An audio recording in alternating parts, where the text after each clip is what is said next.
Well, good morning, Patriots. Thank you so much for being with us. Post-Christmas 2025. It's the 26th. I got to flip the calendar. Wow. I've got a great calendar. I've had this for 35 years. I've had this for 35 years. I kid you not. It's just a flip calendar. And I think originally it was created for salespeople. It's like a motivational thing. It's nameplate. You probably can't see it too well, but it says winners, and it's a lot of just inspirational stuff to get you through your day. But I find it also just to be inspirational and philosophical in a lot of other ways. And I've been flipping this every day on my in my radio career I've been doing radio for 28 years now. Shifted over to the much more free, unfiltered version of radio, the online radio. And I like the vibe. I'm kind of thinking I'm going to keep the vibe going. I'm going to turn it down a little bit, but I think I'm going to keep the vibe going a little bit there. I got to tell you, I like that background music thing happening. Anyway, it's one of these flip calendars, so it doesn't have day of the week. It's just, obviously month of day. And yesterday's December 25th message was, the journey of 1,000 miles starts with a single step. That's a Chinese proverb. And I loved it. I loved it. Because that's exactly what we're doing on this show. As you know, this is a single step. This is, capping the second week of our broadcasting here on Strictly Speaking Unfiltered. We just started it last week, and it's in its infancy, and we're still trying to push up to that 1,000 follower mark so that we can get on the road to 10K that I've told you about, and I will tell you about again. But we're still trying to take our baby steps forward, trying to beat the algorithms that are trying to beat us back. But it's the journey of 1,000 miles to be an impactful, influential show that is going to help people make smart decisions in upcoming elections and in a lot of other ways that we can impact our culture and our society. That's why we do this show. That's why I've been doing radio for all these years. Anyway, but yeah, this is a single step. This is week number 2, just ending. So in 9 shows, because we didn't have a live show yesterday. I did give you Donald Trump yesterday, though. I gave you it's one of my career highlights, probably my biggest career highlight. I don't want to chase the squirrel here, so let me get back to the calendar. I'll tell you the story in a moment. But my quote a day calendar, or my flip calendar for December 26th is, of all the things you wear, your expression is the most important. I've been reading that one once a year for 35 years, and it's damn true today, just like it was 35 years ago. Your expression matters. And sometimes I give the wrong one. Sometimes I've got an expression on my face of anger or sadness or whatever that shouldn't be there. But it is true. Be optimistic and wear that, and good things will happen. It's like the old adage. I've talked about this in radio for a very long time. And I used to think about this more back in another world, another life, when I was teaching. I was a teacher for 6 years. English, as you could probably imagine. Not a mathematician by any stretch of the imagination. But anyway, I've always talked about school uniforms.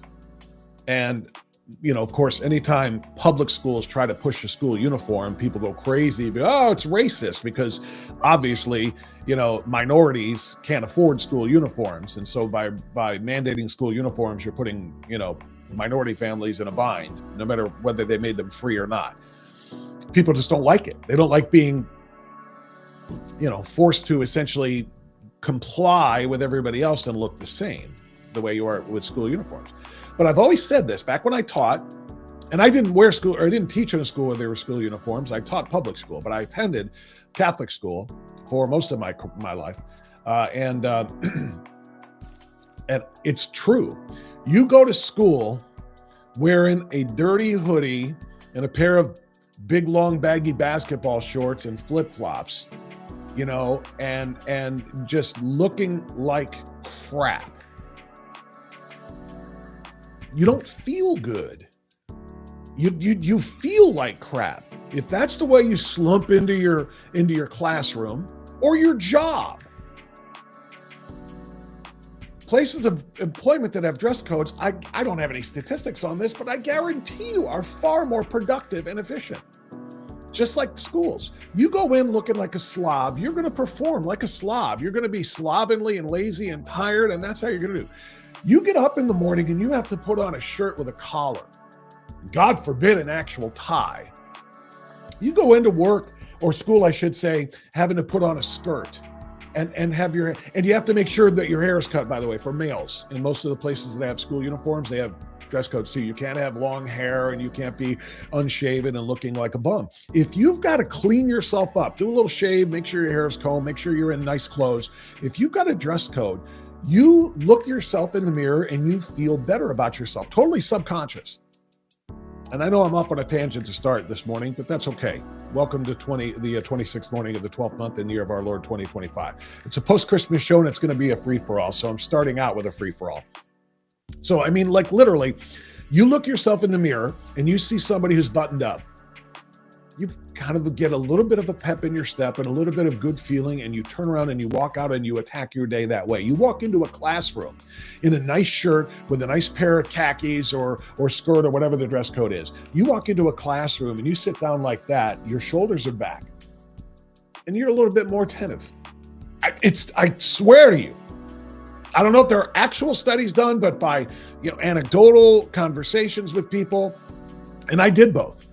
K through 5th grade, I was in a public school and I wore just whatever crap there was.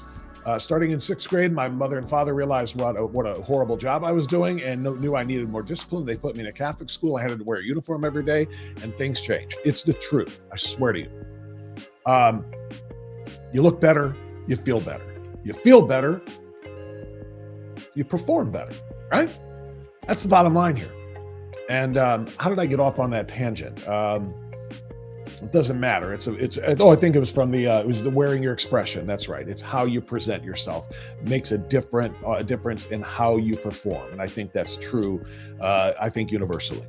So there you go. That's the squirrel I had to chase up the tree. ADHD gets you every single time, or at least it gets me every single time. But thanks for being with us. We do have a free-for-all. Yesterday, I mentioned the Trump thing. Yesterday, I didn't do a live show because it was Christmas Day, for crying out loud. We were opening gifts. We were getting fat and happy on cinnamon rolls. And then we had a wonderful ham dinner and all this, all this other stuff that you did too. But I didn't want to leave the place unfilled. So I went ahead and I uploaded yesterday at around 10 o'clock. It might have been closer to 10:30. But I uploaded yesterday one of my career highlights, probably my career highlight. And that was the interview I did, the exclusive that I did with President Donald J. Trump back in 2021. This was in June of 21. And President Trump was 6 months past having the election stolen from him at that point. And that's exactly what happened. Actually, it's 8 months past when you go back to November, but since he left office in January. And he was going to do a rally near here in Northeast Ohio, where I'm from. And through Congressman Max Miller, who worked for him in the White House before he became a member of Congress, he set me up with the interview because Max is a big fan of mine and knew that it would be a really, really great conversation between the president and myself. And I talked to the president of the United States one-on-one for 18 and a half minutes. And it was, listen, this is going to sound like I'm flexing or something, but I've done a lot in my career. 28 years. I've interviewed members of the Pro Football Hall of Fame, the greatest to ever do it. People like Jerry Rice, Bo Jackson, Tim Brown. I used to work with the Raiders, so I had a lot of access to those guys. But I mean, MVPs, Hall of Famers from baseball, Hall of Famers in the NBA, movie stars, Tom Hanks. I mean, I've interviewed some of the most extraordinary people in the world throughout my career in sports and in entertainment and in politics. But I interviewed Donald J. Trump for 18 and a half minutes, like I said, back in 2021. That was without question the highlight of my career. Because I used to do sports radio, in case you couldn't figure that part out, exclusively news and political radio since about around 2008. And more specifically since 2014, when I went to a different network broadcast company. But I've talked to a lot of powerful people in a lot of really, really important positions, but I'd never liked that. That was an extraordinary moment for me, and that's the reason I played that for you. So if you didn't watch it yesterday during Christmas, why would you? It's Christmas, but I just wanted it to be there in case once the festivities were over and you were bored and you started flipping around and scrolling on Rumble or YouTube or wherever, that it was there for you. Make a point of watching it at some point. Not now, because I want you here now, but make a point of watching it sometime if you can, because it was fun for me. It was very forward looking. The president was very complimentary to me. When you have the president of the United States, or at that point, 6 months past being as the former president of the United States, when you have that kind of thing going on, and he praises you and tells you what a great friend that you have been, and I don't believe that's something he would just say to anybody interviewing him. I've seen him do a lot of interviews, obviously. I think Max Miller told him who I was and told him the kind of impact that I had on folks, particularly in the conservative community, particularly Trump supporters and Trump voters from the first term. I think Max Miller probably filled him in on who I was. It's how I got the interview. If I didn't have that rep, I wouldn't have gotten the interview. And so he came on and complimented me and thanked me for being such a strong patriot and supporter of his and MAGA and America First. And it was awesome. So it was just a really fun interview. If you missed it, check it out for yourself. It's on my Rumble feed, on the channel feed. Which means I guess we should probably start the live show now and remind you of exactly what I need you to do here on the Rumble feed. I put it up here. Let me see if I can pop it up again real quick, because I had this little thing made by AI. Just this little graphic to remind you what to do. Let me see. Yeah, there it is. Not only like, follow, and subscribe this channel, but if you look at the bottom half where my mouse is moving right now, if you can see that, tell 10 friends. And I even put that in the newsletter that I sent out this morning promoting the show. Send this channel, just right click and copy the channel and send it to 10 friends on your email list. Just open up your email list, look for 10 people that you know are like-minded patriots who would appreciate what we do, and send this to them. Or on your social media feed and say, follow and subscribe this channel, because it's the only way we win. Like I said, we're in our infancy. The journey of 1,000 miles begins with this single step, but that could help us take several steps down the path if you tell other people about the show and about this channel and promote and support what we're trying to do, which is a mission. It really is. It's a mission. And I'm glad you're a part of it. But share that with as many people as you can so we can beat the algorithms. The algorithms continue to press down and tamp down startups, newbies in this game. They don't push you out to people who have never heard of you before. You have to build a following on your own first. Then when they start to see population growing in terms of channel subscribers and channel followers, then they'll say, okay, some other people like this, now we'll push it out to some other people and let them see it too. It benefits them to push it out only if they know it's popular and doing well. That's the vicious circle of the whole thing. Because if it's popular, more eyeballs on it, more ears listening to it, then they start dropping more ads into it and they start to recognize this is making them money. And when it makes them money, then they push it out to more people. And so we got to beat the algorithms by sharing it ourselves first before the platform will do anything for us. All right, so I want to get through all of that stuff. I mentioned it's a free-for-all. If you are in the chat, let me click on the chat and see who's here today. Hopefully we do have some folks because again, it's funny. I was looking at the, there's a handful of folks in there. Appreciate you guys coming in. I see Joanne, I see Catholic Kate, and I see KC John, and I see DD Bag of Donuts, and I see New American Media Brian, and I see Yo Jimbo, and I see SRL. I think that's it for now. It's kind of funny. We got 133 people watching the channel this morning at this moment. I was bouncing around as I was preparing this morning's podcast, live stream. And I was looking under, if you go to the Rumble homepage, and you'll see at the top like a bunch of categories that you can choose from. And, if you go to podcasts, news, and all the other different categories. And so I just clicked on news podcasts to see what was live. They have recorded ones, obviously, and live ones, live streams like this one. And I just kind of wanted to see what other folks were doing. And I wanted to see how they were doing it the day after Christmas, meaning, how well they performed. And, you had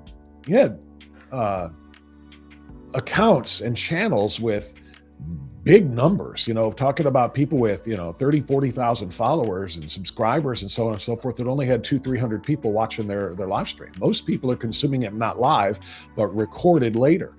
I mean, I'm talking about some really large accounts. One of them had 125 people watching the show at the time that I was looking. So, I look at our live viewers, and I only see 100 and some odd people here. You guys are awesome.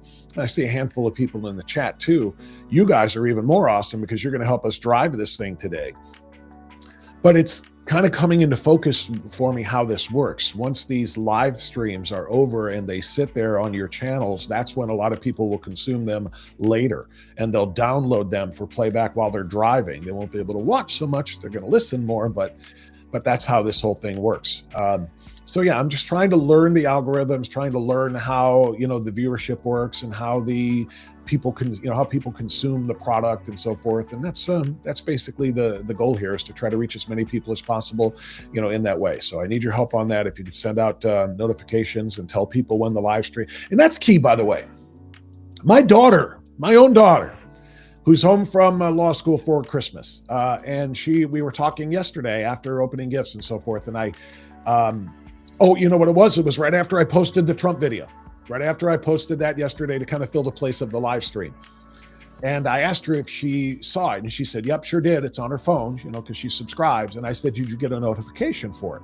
And she said, no. And I said, well, that's not good, because the Rumble platform allows you to send notifications to subscribers when a show goes live, or when there is a new video, interview, or short, or segment, or whatever posted. New content is posted. Subscribers get notifications. And she said she is a subscriber, but she looked and she didn't get notifications because it was on her phone.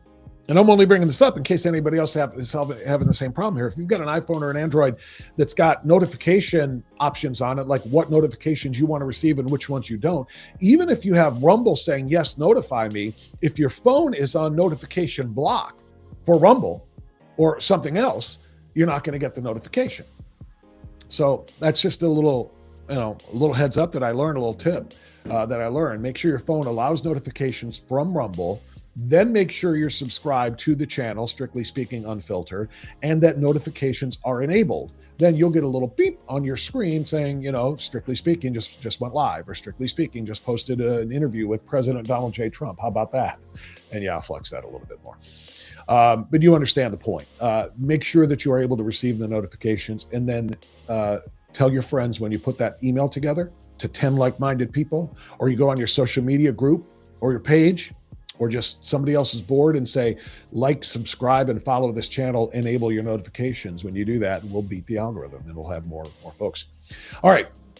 So the reason I was big on the chat room this morning, saying I want to get a few people in here as soon as possible, is because I'm turning this into what I used to call in my radio time a free-for-all Friday. I will take any question you have, and I will respond to any comment that you make as I monitor the chat throughout the show. On call-in radio, talk radio, it would obviously be through phone calls. Free for all Friday, you pick the topic and away we go.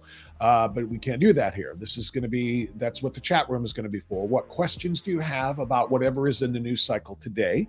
Or since this is December 26th, and we're winding down toward the end of the year, it's okay to look back a little bit right now too. And I put that out there. I put that up there on the description of the show today. This morning, we're going to have a wide open free for all. And I want to ask you, as we look back at the first year of the new Trump administration, the new America First administration, and as it draws to a close, what are the biggest successes that you've seen in 2025 in the first year of Trump? What are the biggest setbacks? There have been some. And what are the biggest challenges still to come? Just something to chew on as you are in the chat, thinking about what you want to say, what you want to discuss, what you want to ask me, what you want to ask your fellow chatters. And then also the news cycle. I put this in the description today too. Christmas Day strikes on genocidal Islamic terrorists in Nigeria. Oh, wait a minute. I think it's time to make use of this. I uploaded this to have it always at the ready. Let me say it again. Christmas Day strikes on genocidal Islamic terrorists against Christians in Nigeria. Can you dig it?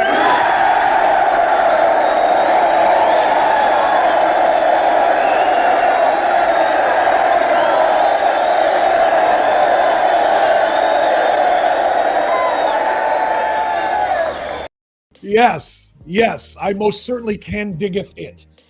That is one of the most outstanding freaking things that I've ever seen. In Nigeria, the largest, worst, most violent, horrific genocide of Christians in the world is taking place. They're killing Christians for being Christian. Okay? That's what the Muslim animals are doing in Nigeria.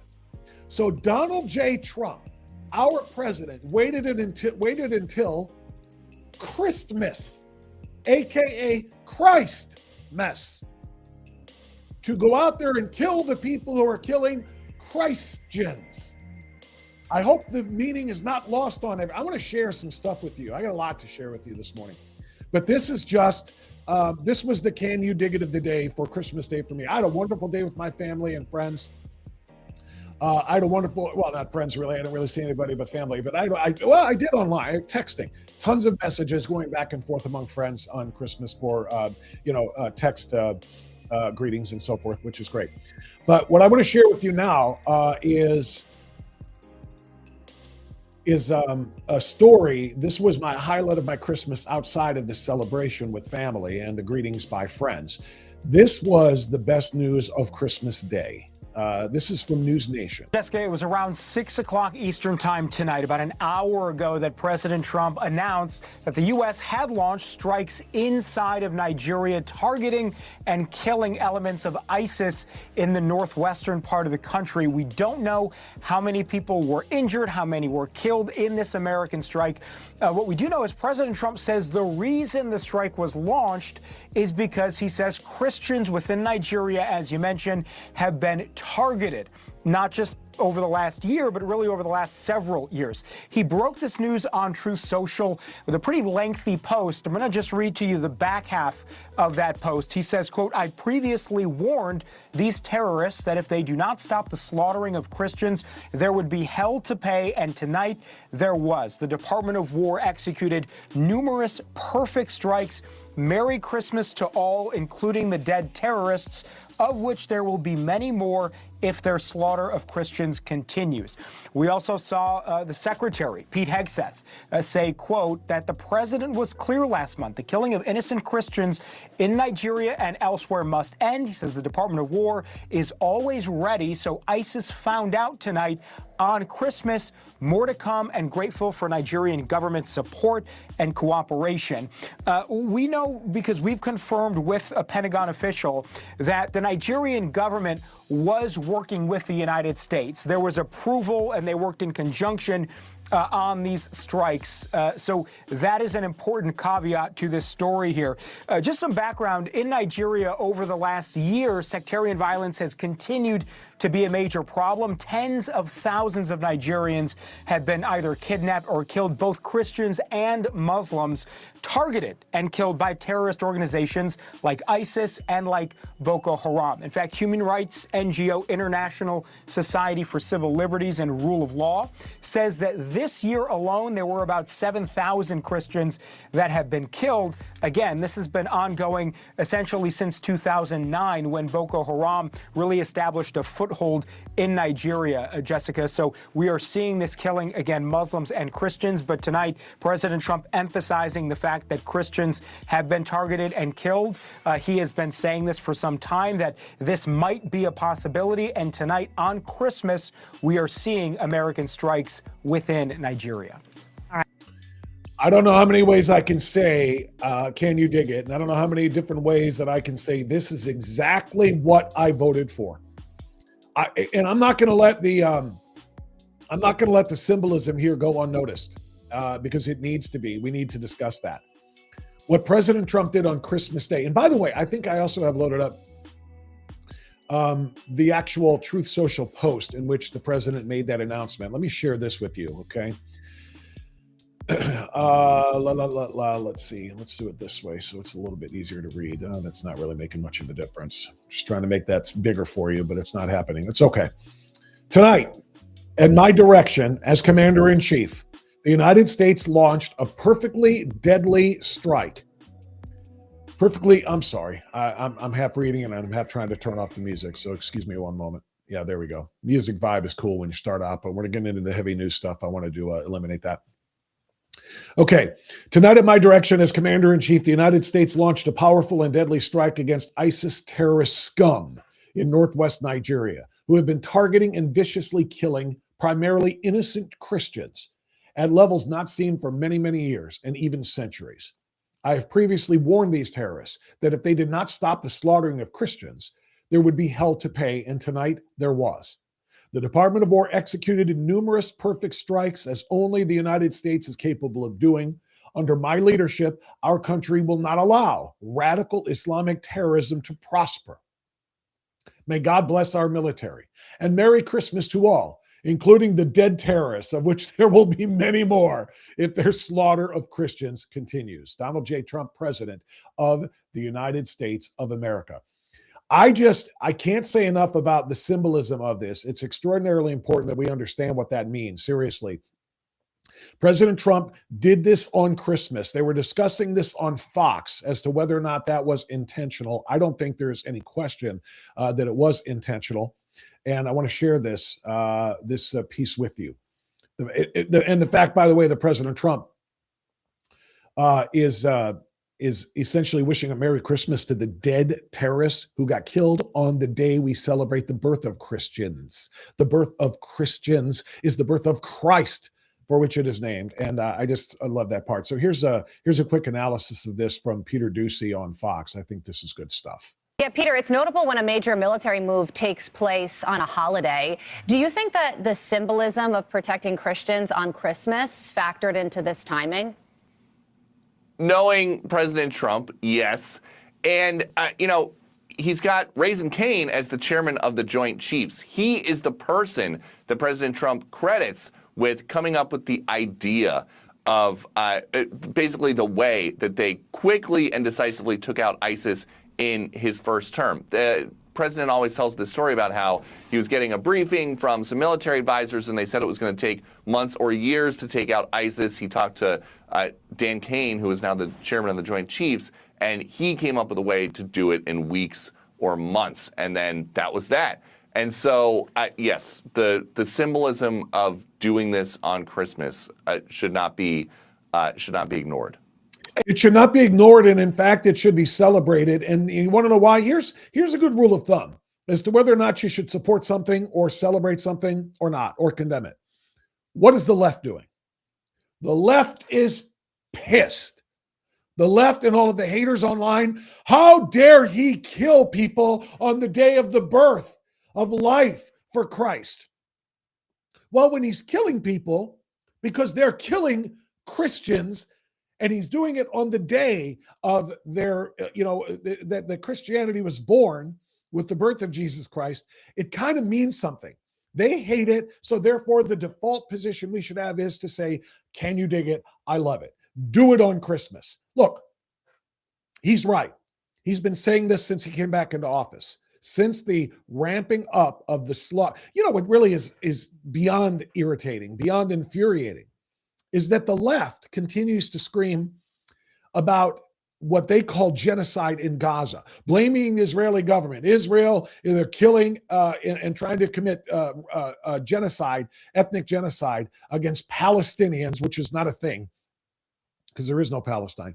But the people who live in Gaza, this is a genocide. The birth rate and the growth of the population of Gazans over the course of the last, 20 years or whatever it is, I've seen these statistics, is extraordinary. If Israel is trying to commit a genocide, they're the worst at genocide in the history of genociding. I mean, there are a whole lot more Gazans than there were before. So if Israel wanted to wipe out Gazans, they would be wiped out. It would be over in really, really zero, time. I mean, it would be like a blink of an eye. They have more firepower and more weaponry and more ability and more knowledge and more skill. If they wanted to do that, they would do that. They are trying to live in peace alongside this sliver of land, this little Gazan strip. They're trying really, really hard. They're making it difficult, obviously, when they go in and do things like October 7th. But they're called, to the point, the left is saying that Israel, because they're defending themselves against the attacks of the radical, here it is again, by the way, radical Muslims, radical Islam, that because they're defending themselves, they're committing genocide.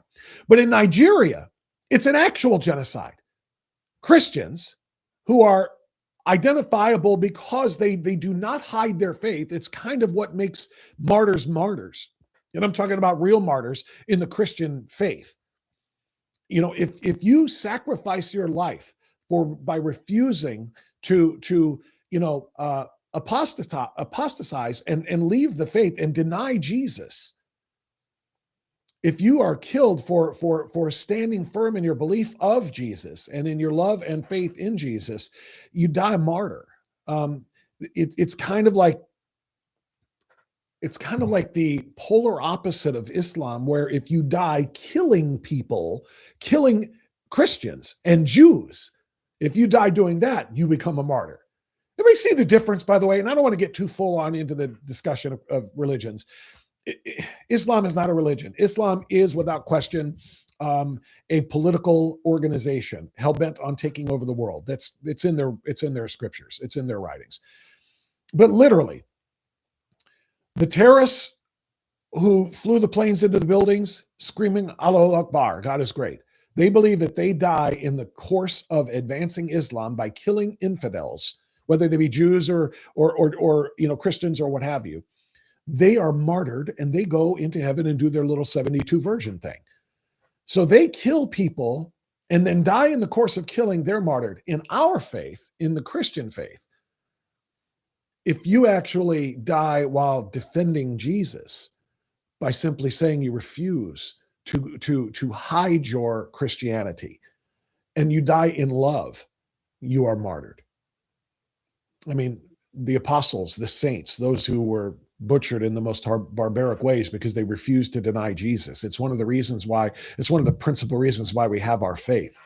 People say, well, what evidence do you have? And again, I'm getting way off into the weeds here. What evidence do you have? And the evidence is in the actual multiple sourced reporting of writings that appear in the Bible of people who were there and people who had no reason whatsoever, if they did not see Jesus Christ rise from the dead and ascend into heaven, had no reason to go through the tortures and the executions that they did, unless they actually saw it. And they did, and they refused to become apostates. They stood by it and were tortured and killed as a result of it. Well, that torture, these aren't saints in Nigeria and some of the African countries where Boko Haram and ISIS are committing these horrific crimes. These aren't saints, but these are Christians who are strong and bold in their faith, and they are dying simply because they identify themselves as Christians. And President Trump said, you know what better way to protect Christians is to do it on Christmas. We're going to kill the people who are killing you. And the symbolism cannot be more strong, and it cannot be more powerful. And it's what I voted for. Second big item in the news cycle that I want to get to real quick before I start reading the chats, and also bringing in a friend and a colleague and a fellow conservative who's going to be joining me, who does his own shows shortly. The second thing that had me can you digiting, it's not really the right way to say that, was also on Christmas, was this. Let me share this with you and pop it back up on the screen. If you did not know that this happened yesterday, you will probably be saying, can you dig it yourself? And let's put that up there. There it is. Yesterday, in addition to U.S. military striking radical Muslim terrorists who are slaughtering and committing genocide in Nigeria, President Trump had ICE agents on the job on Christmas. Go get them, boys. U.S., and this is obviously just the AI summary of it on X. U.S. Immigration and Customs Enforcement's Operation Metro Surge has led to over 400 detentions in Minnesota since December 1st, focusing on undocumented immigrants with criminal records like gang members and robbers from countries including Somalia, the largest population up there, Mexico, and El Salvador. The Christmas operations in Little Somalia areas emptied community spots like Carmel Mall, hurting local businesses. And again, this is AI, so they don't have a slant on this. They're just saying what happened. While protests blocked ICE vehicles, and Democrat leaders like Lieutenant Governor Peggy Flanagan rallied support by visiting the markets. Minneapolis Mayor Jacob Fry warned of rising safety risks from the chaos as operations persist under the Trump administration's deportation focus. And I guess all I can really say about that is I am freaking here for every bit of it. This post by Nick Sorter, even on Christmas Day, ICE is raiding Little Somalia in Minnesota. They take 0 days off. Keep it up, guys. The American people fully have your... Yep.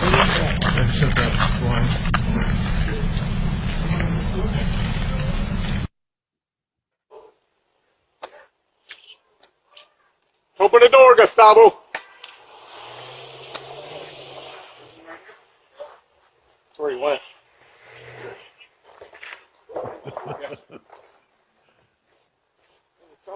Open the door, Gustavo. Knock, knock. Santa is here with a sleigh full of deportation final notices. Right here?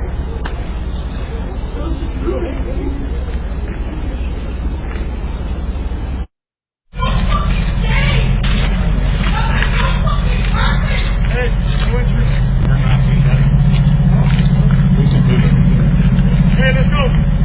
Let's go.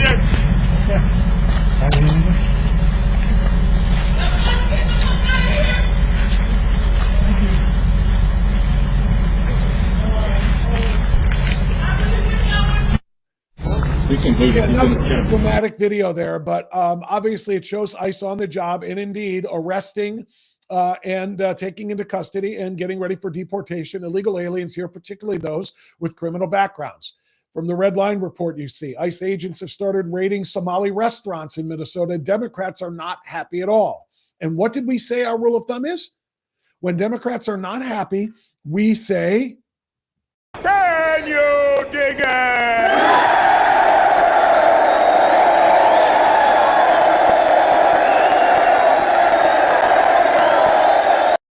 that's the way this works. When Democrats are not happy about something, we are doing it right. So here's just a little bit more. They're in the restaurants. And as you can see, what I said is true as well.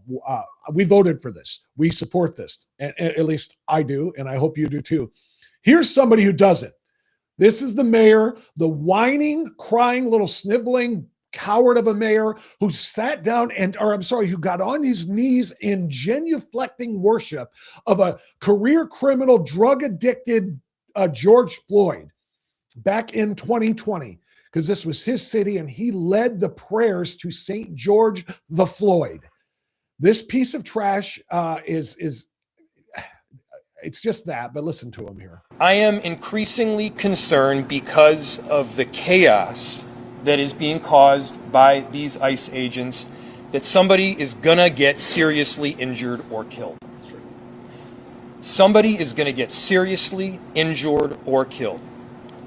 And whether that is an ICE agent or a community member, we all know the tinderbox that could explode because of it. So listen, you stupid son of a bitch. If you don't want people to get injured or killed, have your local law enforcement arrest the protesters who are confronting and obstructing the federal officers. If your idiot left-wing Minneapolis residents are blockading in ICE vehicles, if they're going up to and surrounding ICE agents and shining lights in their faces, getting in their way, have their freaking asses arrested. And guess what? Nobody will get injured or killed. If you're honestly saying that we should stop, I've just had enough of this. If you're honestly saying that we should stop enforcing federal law because some people, radical protesters, might get injured while radically protesting, and your job as the mayor is to keep them under control, then that's a you problem. And let me tell you something else. Left-wing a-holes like you are the reason we have the problems we have in this country. Period. Point blank. Joe Biden, your freaking hero. Joe Biden is the reason why these ICE deportations are being carried out right now. Nobody else. Joe Biden opened the border, rolled out a giant red carpet, and said, "Come on in, world." All of them are on Joe Biden. If he didn't let 10 to 20 million illegals in 4 goddamn years, if he didn't let them in, we wouldn't have Trump's ICE agents having to go around into all of these communities and drag them out now. and to put people in, as you say, some sort of a dangerous, precarious situation in which somebody may get killed or injured. All of this is to be blamed on the president, yes, but you're blaming the wrong damn president. The one who brought all of these people here, criminals, grifters, welfare fraudsters, terrorists, the one who brought them all in is the reason why we now have to drag their asses all out. Blame the Skeletor, the Crypt Keeper, the bones and the corpse of Joe Biden for 4 years allowed all of this to happen. Trump is trying to clean up his illegal immigrant mess, and you want to blame Trump for it? Blame ICE for it?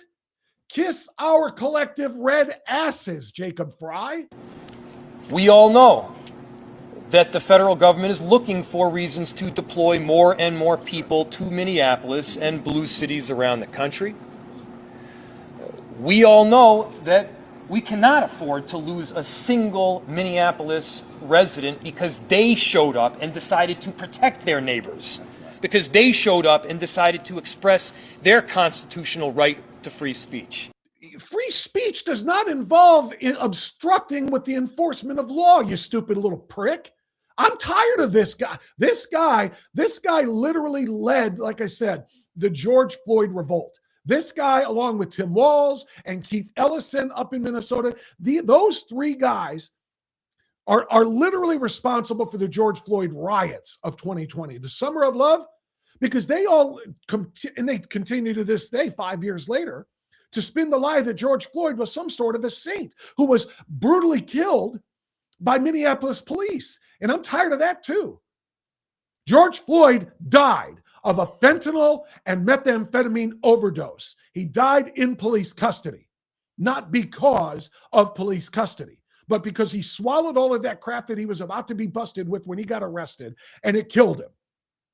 And the damn medical examiners say so. And these guys led these vigils on their knees. And then after they were done praying to George Floyd, they built statues of the son of a bitch. And this is the guy telling us that protesters should be allowed to obstruct federal agents doing their jobs and trying to remove dangerous people who have been given final orders of deportation from the communities that are supposed to be safe for the American people.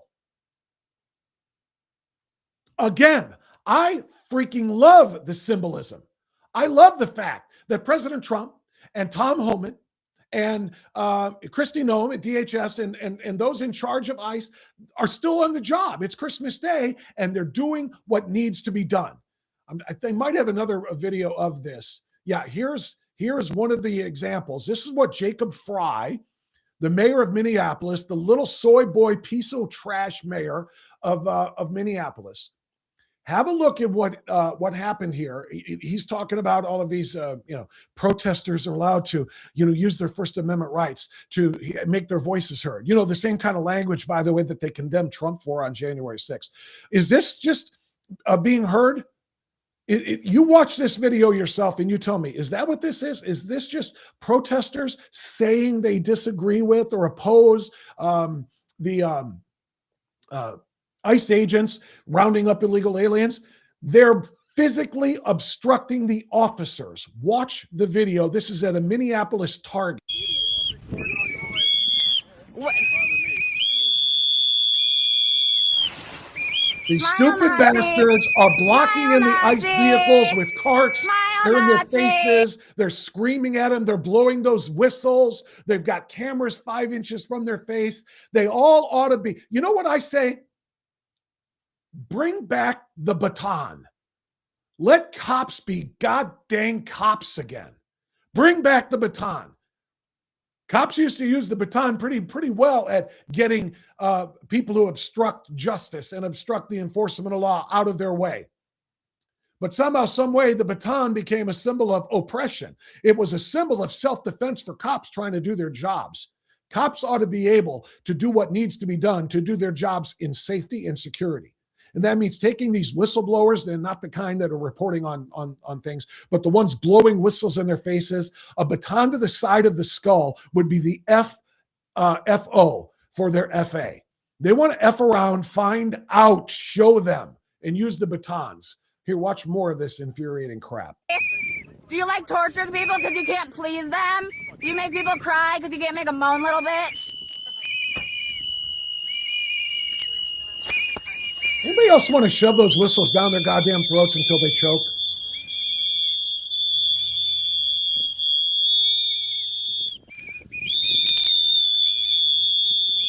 This is what they have to deal with every day out there, these agents.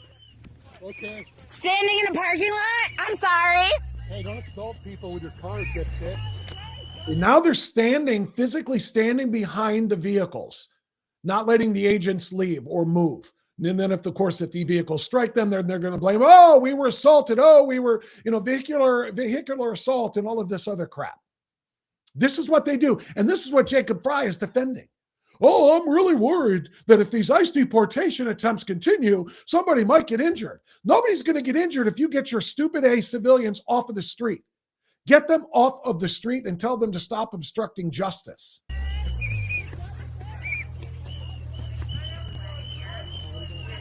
Go fuck yourself, asshole! Look at her. This is ICE! That's ICE! That's ICE! Yeah, that's law Fuck enforcement. you. Karen. You don't have authority over citizens! You don't have authority over citizens! You do not have authority over citizens! You do not have authority over citizens! Here comes You the do not have authority over citizens! You do not have authority over citizens! This is a government You property. do not You have must hit authority the over snowbank. citizens! Don't kick You it do again. not have You must authority hit the over snowbank. citizens! You do not have authority over citizens! Go fuck yourself! Go fuck yourself, asshole! Go get her. You do not, Not have just authority over him. citizens! Get her. the fuck out! Zip ties Go home! aplenty. Nobody wants you here, asshole! Every one of them. Fuck Don't you! drive away, officer. Fuck you!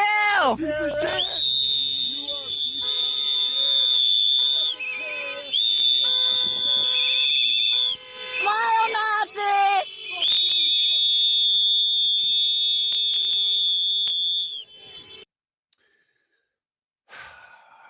We don't have to live like this.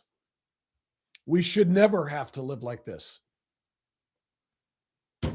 This chaos and any injuries or bloodshed that result from this chaos is 1,000% on the hands and on the head of the left-wing a-holes like Jacob Fry, Tim Walz, Keith Ellison, every Democrat in Congress that is telling the world that ICE agents, American law enforcement officers, are Nazi Gestapo members. And to the lunatic fringe, if they honestly think that somebody is a Nazi and a Gestapo member, I'm not talking about just the reasonable, there's no such thing as a reasonable left-winger, but to the left-wingers who will only blow the whistles, making them annoying a-holes, but not necessarily dangerous to the extent that the lunatic fringe would be. And I'm talking about the ones who don't bring whistles, but who bring guns. You're going to get these agents shot, just like when you tell them that the police are Nazis. They're Gestapo, law enforcement in general. ICE agents are going to get shot by the lunatic fringe that these people are appealing to. And then they're out there complaining, well, the only way to stop this, the only way to stop people from getting injured or killed is to stop the deportations. You heard what that idiot said.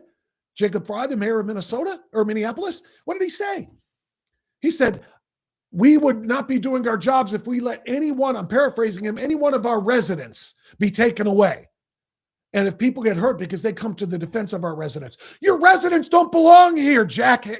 Your residents are illegal. And don't give me your happy ass, well, no person, no human being is illegal. The hell they're not. If they're in a place they're not supposed to be. Look, if I decide to break into, I don't know, communist North Korea, guess what I would be? Illegal. I'm a human being and I'm illegal in their place. I'm going to be thrown into a dungeon and tortured for several years before they kill me, but that's what's going to happen. We're not throwing people into dungeons here and we're not killing people. But what we are doing is zip tying them, putting them on a plane and get them the hell out of our country. That's how it's supposed to be done. That's what people voted for.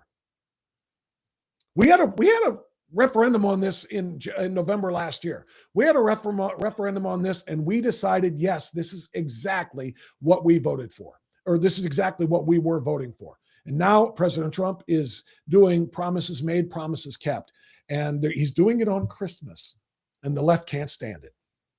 He's killing ISIS terrorists, Boko Haram terrorists, because they're killing Christians, and they're mad because he's doing it on Christmas. They're rounding up illegal aliens, particularly dangerous ones, and those with final orders of deportation. Remember, the worst first, and they're mad.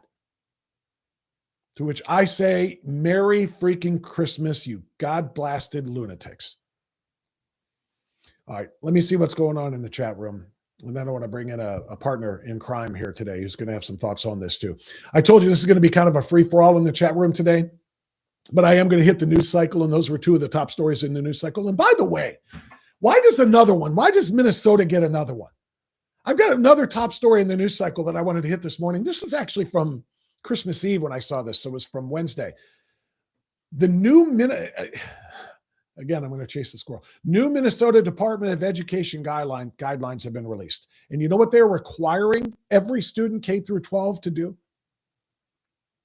Minnesota has become worse than Colorado, which has become worse than New York, which has become worse than Massachusetts, which has become worse than Commie, California. Minnesota, I think, is the new epicenter of radical Marxism.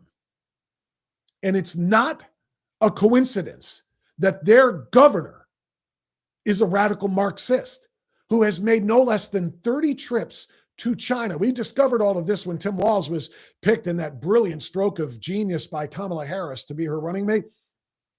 That Tim Walz has made 30 trips to China. When he used to take students to China with him to indoctrinate them into communism. He would come home with Mao's little red book from the Cultural Revolution. He would come home and distribute those back here in the States. Tim Walz is a straight-up Marxist. It should be no surprise whatsoever that its biggest cities, Minnesota's biggest cities, Minneapolis, St. Paul, are just filled with flat-out Marxists, communists, socialists. And people who do this. New Minnesota Department of Education guidelines require students in K through 12 to learn ethnic studies. What does that mean? I will tell you. But first, I want to get into the chat, like I said. Let's see some of the names. Who do I see here? I see Joanne. I see Dutchy Mom. I see Catholic Kate. KC John. DD Bag of Donuts still there. KY Sawayaski. New American Brian. Yo Jimbo. SRL. Got a lot of good folks in here today. Lois Irene, good morning. What do we have going on in the chat this morning? Like I said, it's a free-for-all, so any questions you want to ask, I will answer in the chat. Let's do this for a few. SRL 2025 wants to know if that's the talking Trump doll. You damn right it is.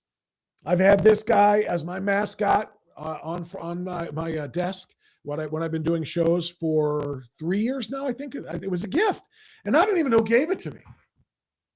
This arrived as a drop-off delivery at the radio station I was on at the time 3 years ago, and it was just a gift to me. It was a Christmas gift. I can't remember who it was from, but this is Talking Trump Doll, Random Talking Trump Doll. I'm glad you brought it up.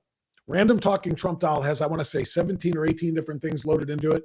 Some of them are from his first term, so it might not make as much sense, but it doesn't matter. It's random, and you never know what you're going to get from Random Talking Trump Doll. Here we go. They say, is Donald Trump an intellectual? Trust me, I'm like a smart person. I would concur. You want to get a little more since somebody asked? For every one new regulation, 2 old regulations must be eliminated. And that was term 1. In Trump 47 world, it's like 10 to 1. For every one new regulation, 10 regulations are being wiped out, because business needs to be allowed to prosper again without government interference. He knows that he knew it then, and he knows it now. Let me give you just one more since it was brought up in chat. I have a running war with the media. They are among the most dishonest human beings on earth. Where's the lie? Where's the lie? So yes, good eyes there. That is the Random Talking Trump Doll right there in front of the camera, and he will always be. I got a lot of Trump memorabilia around me. As you can see, the paintings behind me, which, by the way, RaySimon.art. I've been telling you about that too.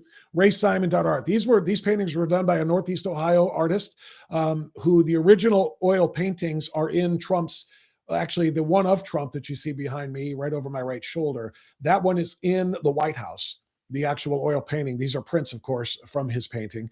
And the other one, and I've seen pictures of them hanging, is in Mar-a-Lago in President Trump's house.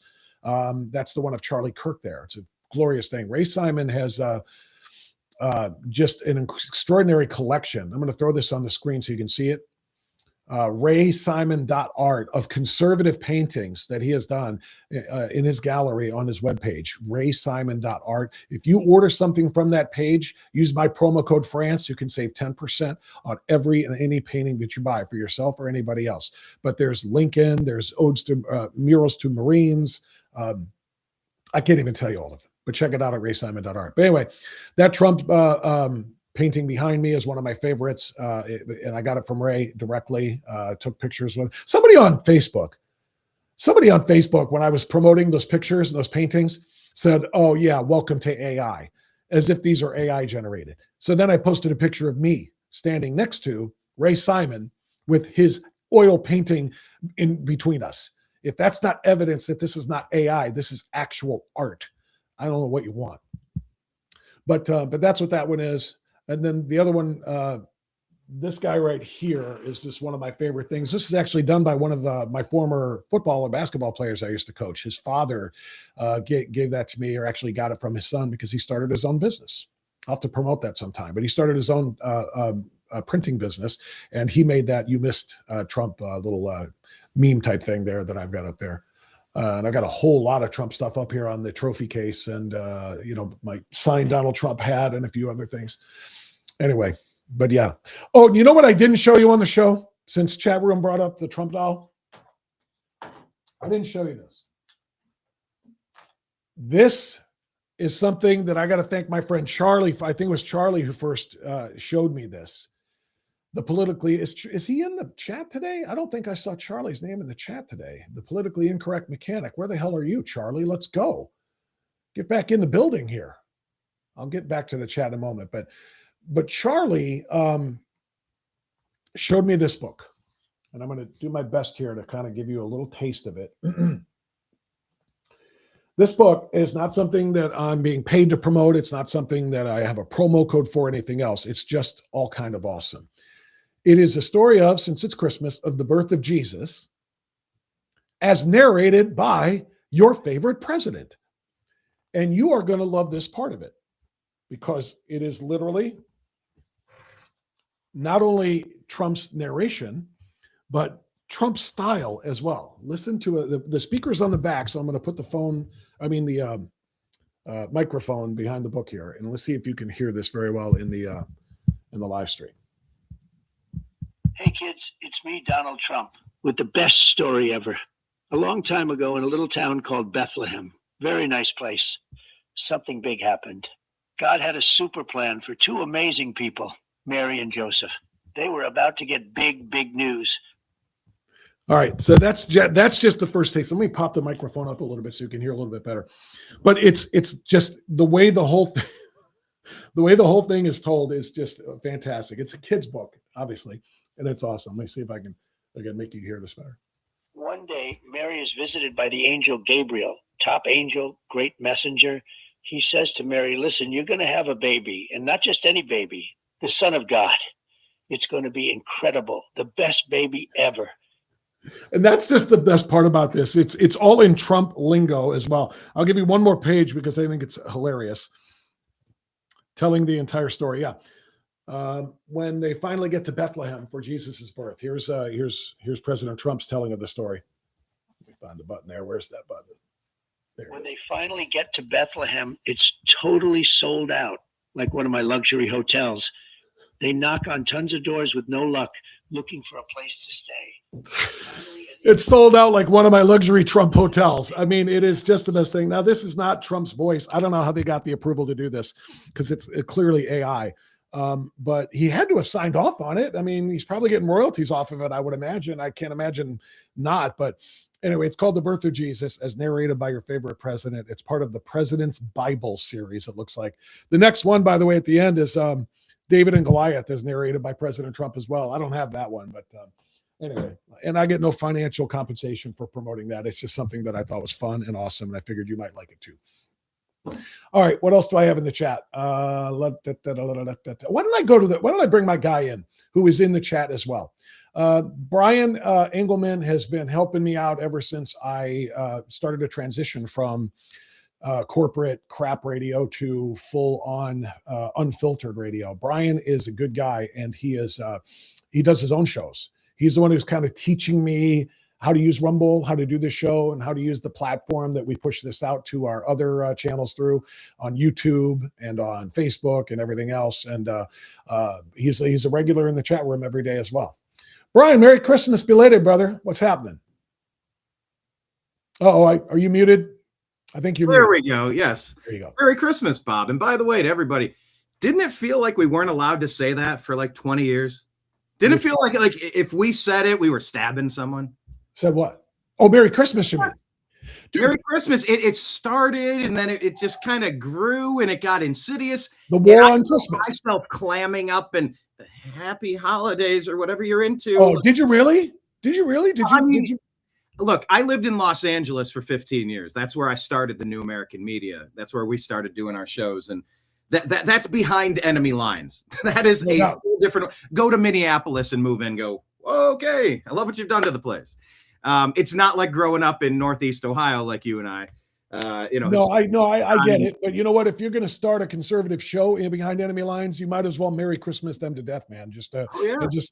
My priest feels different now. It just feels like it is different. My finger on the pulse of it, but it's different now. My Catholic church, my parish, we just got a new priest about 6 months ago, and he's amazing. He's from India. He looks full on African. He's like an African Indian heritage man, and he gets American culture, I think, particularly when it comes to this, as well as any American, native born American ever has. First of all, I just love the fact that in India, which of course is a predominantly Hindu country that we have, it is still a burgeoning home for Catholicism, Christians, and priests, coming out of it. I just think that's awesome. Anyway, at the beginning of Advent, 4 weeks ago, he, in his homily, told the congregation, we're entering into the Advent season, and it's obviously a popular time for a lot of different things. And he said, you're going to see people on the streets and in your daily lives, they're going to say to you, happy holidays. Do not respond. This is my priest. And I don't think we would have seen this 5 years ago even. And you mentioned over the last 20 years, the war on Christmas got real. You can't say Christmas. You can't promote Christmas because that's offensive to Jews, or it's offensive to Muslims, or it's offensive to non-Christians. Mm-hmm. And many of us were fighting all along saying, kiss our collective asses. We're going to say Merry Christmas. Well, my priest said that. He said, you respond to anybody who says happy holidays to you with Merry Christmas, because it is not offensive. If they take offense to it, that's a them problem. It is not offensive to say Merry Christmas to people that you encounter. And he said that at the beginning of Advent. And then we went to a Christmas Eve Mass on Wednesday evening. And at the end of the homily, he repeated it. Tell people you see Merry Christmas. This is Christmas season. Does that mean that other people cannot celebrate what they wish? Of course not. They can celebrate what they wish, but it should never, ever discourage you from celebrating to them and sharing the name and the word of Christ by saying Merry Christmas to everybody. Dude, that emboldened me. I mean, I was already just all about, Christmas, Christmas, Christmas in the face of all of that discrimination, but it emboldened me to hear my priest, particularly a non-American native priest, telling us, bring the Christmas fight to the to those who would say happy holidays. And I just like how President Trump did, partnering with Nigeria to bring the Christmas fight to the Islamic supremacists that want to take their way and force it upon everybody else. The key is force. That's the thing. Christianity, it's like, hey, you can come to Jesus if you want. Good luck if you don't. I'd like to tell you about it. Come out to church. We'll hang out and have a good time, but I'm not going to off you. if you're not into my version of God, my version of the flying spaghetti monster. Oh, if there's a deity out there when we pass, we don't know. It's all faith. We get that. But the other groups are trying to destroy you. They're trying to silence you. And I love the silencing in the War on Christmas, where you would bring it up then, and you're like, this is so weird. You walk in, it used to be Merry Christmas and Christmas trees, and then it's just like a bland, wintry, happy holidays, completely devoid of personality, energy. And then you'd mention, it feels like there's a war on Christmas. You're such a dork. You're going to say there's a war on Christmas. There's no war on Christmas. Brought to you by the same gaslighters that have pretty much invented and shaped the Democrat Party of the past 30 years. So, we wear it like a badge of honor, but it just feels different this year. Attacking the Islamic supremacists that are trying to they're just a bunch of bullies, is what it is. You can worship whatever you want. Good luck, but they're not bullies. They're savages. Bullies can needle you with some words. You can bully people in a lot of ways, or even push you down. Like schoolyard bullies. These are politically driven, terrorist, savage, subhuman animals. Don't diminish it to just bullying. And I know you get that, but I just want to call a spade a spade. Call people what they are. These are not people. These people who are in Nigeria killing people because they say they're Christians are not human. They are animals, and animals who are vicious, who harm you. What do we do with them? Put them down. Put them down. You put them down. And that's what President Trump did on Christmas Day. And the left is freaking out about him doing it on Christmas Day. How symbolic, how fantastic. And sometimes we get wrapped up in this whole thing. Well, what do you mean? You're Christian. You have to turn the other cheek. You're a wimp. We're allowed to bully you. You go, yeah, hold on. I pulled up a couple of these because I don't know how many people recognize that if you dig through the Bible, there's more than just turning the other cheek. I'm far from being a theologian. I'm far from being a pastor myself, although my uncle and some of my cousins are. But I just kind of asked Grok, give me a couple of verses. My prompt was, instead of the wimpy Bible verses about turning the other cheek, rattle off verses of strength and self-defense. So I got Psalm 144:1. Blessed be the Lord my strength, which teacheth my hands to war and my fingers to fight, because God is actively training his people for combat and victory. Exodus 22:2. If a thief is caught breaking in at night and is struck a fatal blow, the defender will not be guilty of bloodshed. This explicitly permits lethal force and self-defense during home invasions, recognizing the right to protect life and property. Nehemiah 4:14. After I looked things over, I stood up and said to the nobles, the officials, and the rest of the people, don't be afraid of them. Remember the Lord, who is great and awesome, and fight for your families, your sons and your daughters, your wives and your home. That's a direct call to arm oneself and fight boldly to defend your family and home. Luke 22:36. He said to them, but now if you have a purse, take it, and also a bag. And if you don't have a sword, sell your cloak and buy one. Get one. Instructing disciples arm up themselves. Those are awesome. I want to, and here's some of the sword that President Trump and Secretary of War Pete Hegseth picked up in order to do what needed to be done here. Let me share this tweet. If the Nigerian government continues to allow the killing of Christians, the USA will immediately stop all aid and assistance to Nigeria and may very well go into that now disgraced country, guns a-blazing, to completely wipe out the Islamic terrorists who are committing these horrible atrocities. I am hereby instructing our Department of War to prepare for possible action. If we attack, it will be fast, vicious, and sweet, just like the terrorist thugs attack our cherished Christians. Warning, the Nigerian government better move fast. Take a look at the date of that, this timestamp there. That was November 1st. December 25th, and by the way, this was the response from the Secretary of War. Yes, sir. That's it. I am on it, ready to go. In just a month and 7 weeks, because that was November 1st, and on December 25th, the guns came a-blazing. And then here was Pete Hegseth yesterday in response. The president was clear last month. The killing of innocent Christians in Nigeria and elsewhere must end. The Department of War is always ready. So ISIS found out tonight on Christmas. More to come. Grateful for Nigerian government support and cooperation. Merry Christmas. So it's not like this was not warned. It's not like this was not planned. It's not like this was just some spur of the moment. You know what we'll do here on Christmas? We'll go bomb some people and take out some people. This was warned. And according to the White House, this wasn't done independent of the Nigerian government's knowledge. That's the key. They, right? This isn't like they attacked a sovereign country or anything else. He told them, he being Trump and probably Hegseth to a degree, I guess probably Rubio would have a role in this too at state, but told the Nigerian government, what you are allowing your people to do to Christians is offensive to us as a Christian majority country. Stop it. Mm-hmm. Get your animals under control and put them down, or we will do it. They didn't do it. And so they said, we're coming. And the Nigerian government signed off on it and said, go for it. And that's exactly what happened. And I hope this is a message to the rest of the world that is targeting, either Americans. In this case, these are not Americans, but they're Christians. So we share that as a Christian nation, rooted in Judeo-Christian values, obviously, but we're a massive Christian majority nation.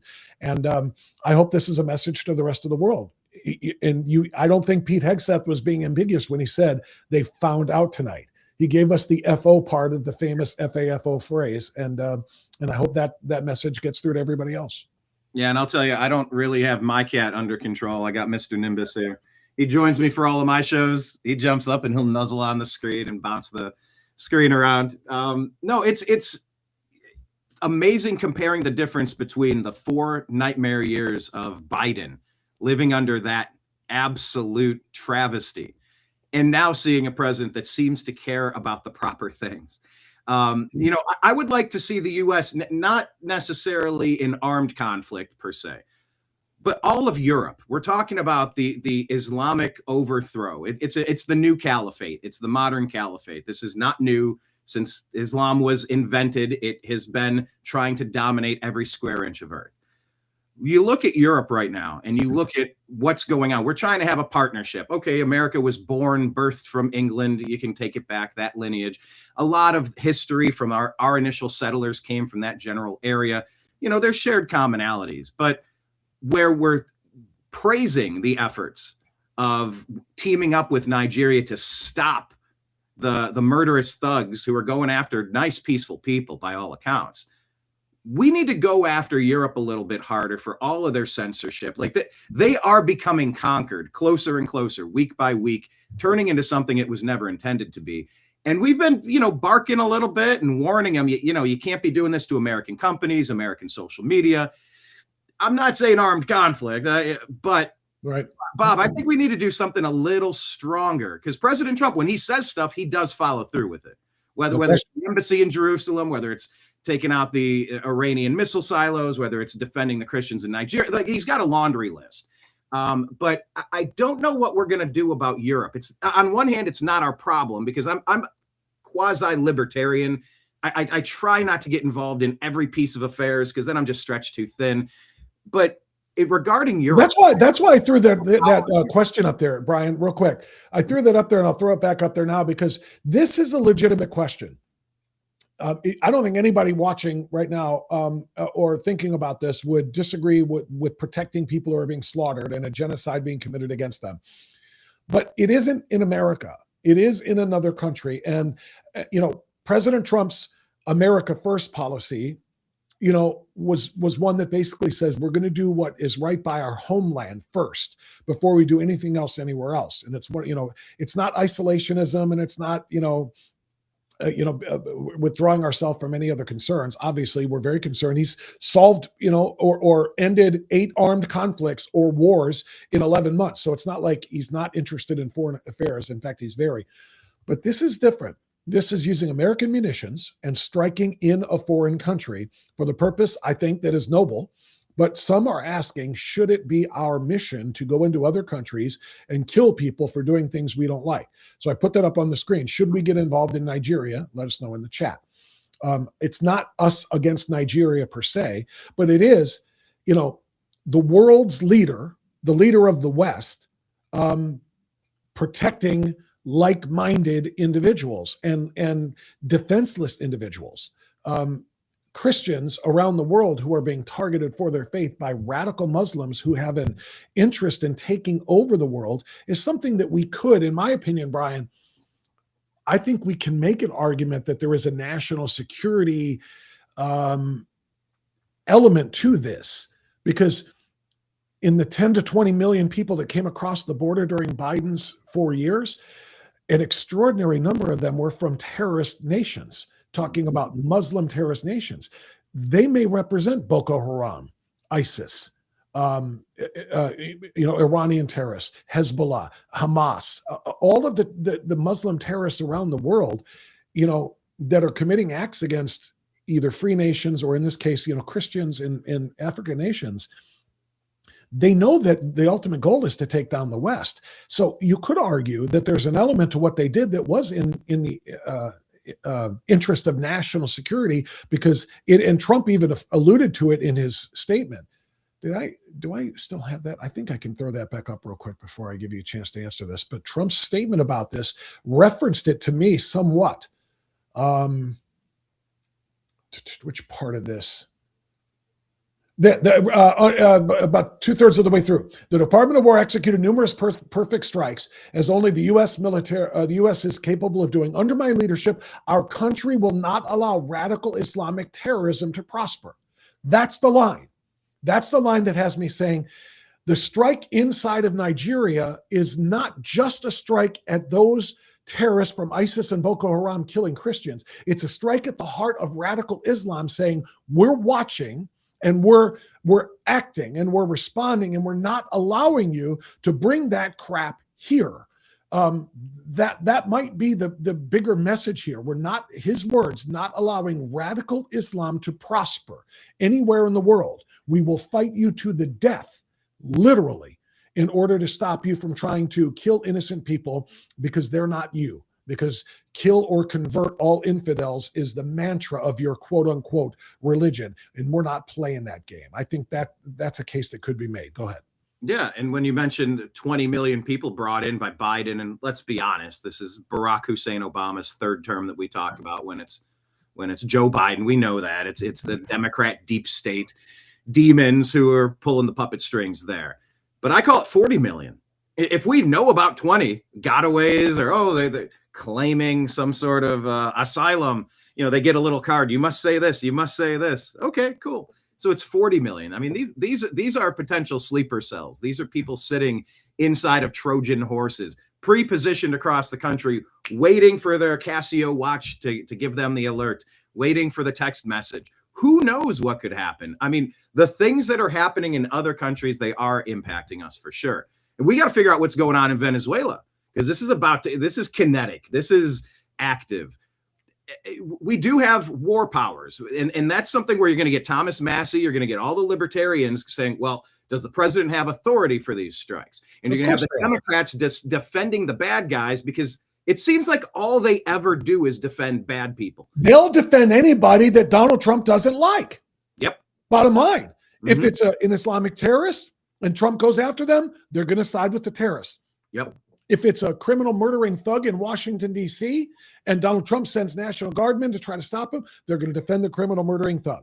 If it's an MS-13 member who was deported rightfully to El Salvador, and Trump was responsible, we're going to go to El Salvador and we're going to bring that guy back. They're going to defend every criminal, every negative element in this country if it means fighting Donald Trump, because to them, there is nothing more important in their lives than stopping Donald Trump.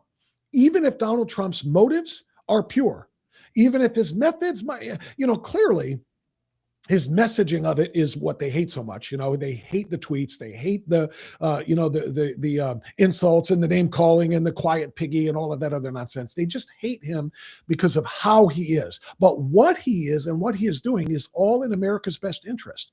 And they have two things in mind. One, the TDS, that they can't stand the sight of his face and the sound of his voice. It literally sends him into a tirade. And then the second thing is, if he is actually successful, and I think he has had 11 months of extraordinary success, not all things, but extraordinary success. There are some challenges that remain, no question, some setbacks, no question. But if he is even more successful in year number 2, and we win the midterms because of it, they lose power, possibly forever. And they know that if they can upend what he is doing in year number 2, stop him in year number 2, they will win the midterms. And if they win the midterms, they will win the country forever. And we always talk about the elections, every election being a round in a championship fight, but the fight will never end. I don't believe that anymore. I think the fight will end if we lose in 2026 in the midterms. I think the knockout punch will be delivered. That will be a knockdown. And then by 2028, the knockout punch will be delivered in the form of a Democrat president and the trifecta. Because if they win the majority in the House and in the Senate, and then they win the White House, they will, as we all know, and we talk about it all the time, they will nuke the filibuster in the Senate so that only 51 votes is required for cloture, and thus the simple majority victories on everything from more justices to more states to more senators to no photo ID to wiping out virtually everything that this constitutional republic was founded upon. It will be gone, and we will never get it back again. That will be the knockout punch in this championship fight. Yeah, and people like you and me, I'll have to send you a postcard from FEMA Region 4. Maybe you'll get a chance to, in your gulag, you might get mail. I don't know. They're coming after us. This is self-defense time. This has been going on for decades. They're getting more blatant. They are getting more brazen. They're getting more violent. The censorship is ramping up. I mean, do we remember what happened during COVID? We've had like half a decade to see the totalitarian nightmare waiting for us if we ever let Democrats get positions of power. And I got a million problems with Republicans. I don't particularly love that party, but I know what I'm against, and I'm against the Democrat demonic deep state. That's crystal clear. That's a line in the sand. They are absolutely coming for us. And I know the complaint and the concern rather for the filibuster, nuking the filibuster. Should he do it? Should he do it? Should they go? I get that they could open up a precedent. Well, if you do it, then the Democrats are going to do it. Well, they've been saber rattling to pump the Supreme Court full of enough people to dilute it to the point where it doesn't matter. They've been threatening it for. If we don't get our elections under control, there is no country. The fact that we were able to even get this far is shocking, astonishing, and miraculous as a virgin birth all those years ago. But don't forget either what they did to handicap, to kneecap, to take out the legs of President Trump's first administration with multiple impeachments, what they did to steal the election in 2020, as some people say. By the way, go to CISA.gov/rumor control for countervailing views. YouTube needs us to say that, or else they're going to take our video down. We're still under the totalitarian tyranny that's been put in place. That infrastructure is poured into concrete, and it takes a while to knock it out. And so, I mean, we're on 9 years of battling this. If we can't just make sure that our votes come in and they're counted the same day, they're shrink wrapped and sealed, and you got a Republican, a Democrat, an independent, you stamp it, shrink wrap it, you put it in a room that's under 24/7 surveillance, you lock it in for recount purposes, and you just give a tally that night. If we can't just get our votes under control, the massive blue cities that have been importing illegal alien invaders for the purposes of boosting their census numbers in the House and the Senate, for the purpose of boosting the whole state can be red, and you get one little blip of crazy blue and it carries the whole state, because they figured out we're going to pinpoint right there on that bullseye and we're going to overthrow this nation. I think it's time. Bob, to do the nuclear option, whatever you want to call it. 1,000% is, and trying to convince control. There is a push for it. Our senator here, Bernie Moreno, is one of those leading the push for it. Unfortunately, according to what we've read, John Thune, the majority leader, is not for it, and he and many others are still sticking by the old tradition. And if we go ahead and do something like this, it's going to lead to the Democrats, if they gain power, using it in such a way. And again, and it's redundant to say that they're already going to do it, because they've already done it. They literally already tried to nuke the filibuster. The last time they had control of the Senate, they fell 2 votes short because of Manchin and Sinema, both of whom are gone now. So if we don't use it now and then make it available to them when they take over, if they take over again, it doesn't matter. They will do it themselves, and then we will get nothing to show for it. What we can do is use it now and completely destroy all of their plans if and when they take over later. We can make it mandatory that photo identification is used to register, proof of citizenship before you can even register to vote, and then to show at your place of voting. No more mail-in voting. No more unmonitored drop boxes. Mail-in voting will be limited only to service members, obviously, and other individuals like we used to, we've had for a very long time when it comes to absentee balloting. But no more no excuse. No more 30-day periods to vote. Election day, paper ballots. All of the things that we can do with just a simple majority vote, it will change the game even if we do lose power later on. So we've got to lock all of those things in and make sure that they are law. And I think if we do that now by literally nuking that filibuster, I think things will be so good in 2026. There will be a very good chance that we stop them from, the traditional route that happens in elections is when there is a new president of one party that wins an election, the first midterm cycle, the other party takes over in terms of the majority. That's just tradition. It's happened over 90% of the time. We have to buck that historical trend. And I think we can, if we nuke the filibuster, implement all of the Trump agenda that he ran on in 2024, all of it. Economically, security-wise, elections-wise, energy-wise, and so forth. I think the American people are going to just be on fast track to massive prosperity and security, and they won't want to hand the power, as traditionally is done, to the minority party. Yeah, and I get that there might be a tradition of snapping back a little bit. Well, the country doesn't want to overcorrect. Oh, yeah, we do. Yeah, right now we do. For decades for things that we've never voted for, things that the American public has never supported. We absolutely need to push forward on this. And I think I couldn't imagine anybody that saw the direction of the last 4 years of Obama's third term with Biden the puppet, and now seeing 1 year now of President Trump and say, yeah, you know what? I think I want to go back to that. I just think people that voted in the last election, if anything, they just want to vote harder. Please give me more votes. Give me more elections. I want more MAGA agenda. But like you said, though, not the Republican agenda. What is with John Thune? I know on the New American Media, we were calling it the Agree to Disagree show. We've had you on there. I think we pivoted that's a one-on-one show. Now it's the TNAM Daily Show each day at noon Eastern. But we were calling Kevin McCarthy's office, Speaker McCarthy, going, hey, you promised us you got thousands and thousands of hours of the Fedsurrection. This whole thing stinks to high hell. We know the Rob Reiner-esque Hollywood production level of manipulating the footage to add screams and yelling and sound effects of explosions during your fake unselect committee witch hunt of President Trump to turn a mostly peaceful protest into an insurrection. And we called McCarthy all the time saying, hey, follow through. And they eventually kicked him out of the position. Thankfully, why is John Thune there? He's getting nothing done. You were saying, let's compare the good things of President Trump. What are the successes? What are the failures? The positives, the pros and cons. Why are we allowing even another day of John Thune? What in the world does he bring to the table, Bob? Illuminate me. Educate me, because I didn't like him when they picked him to replace Mitch. I didn't like him then, but President Trump was okay with him.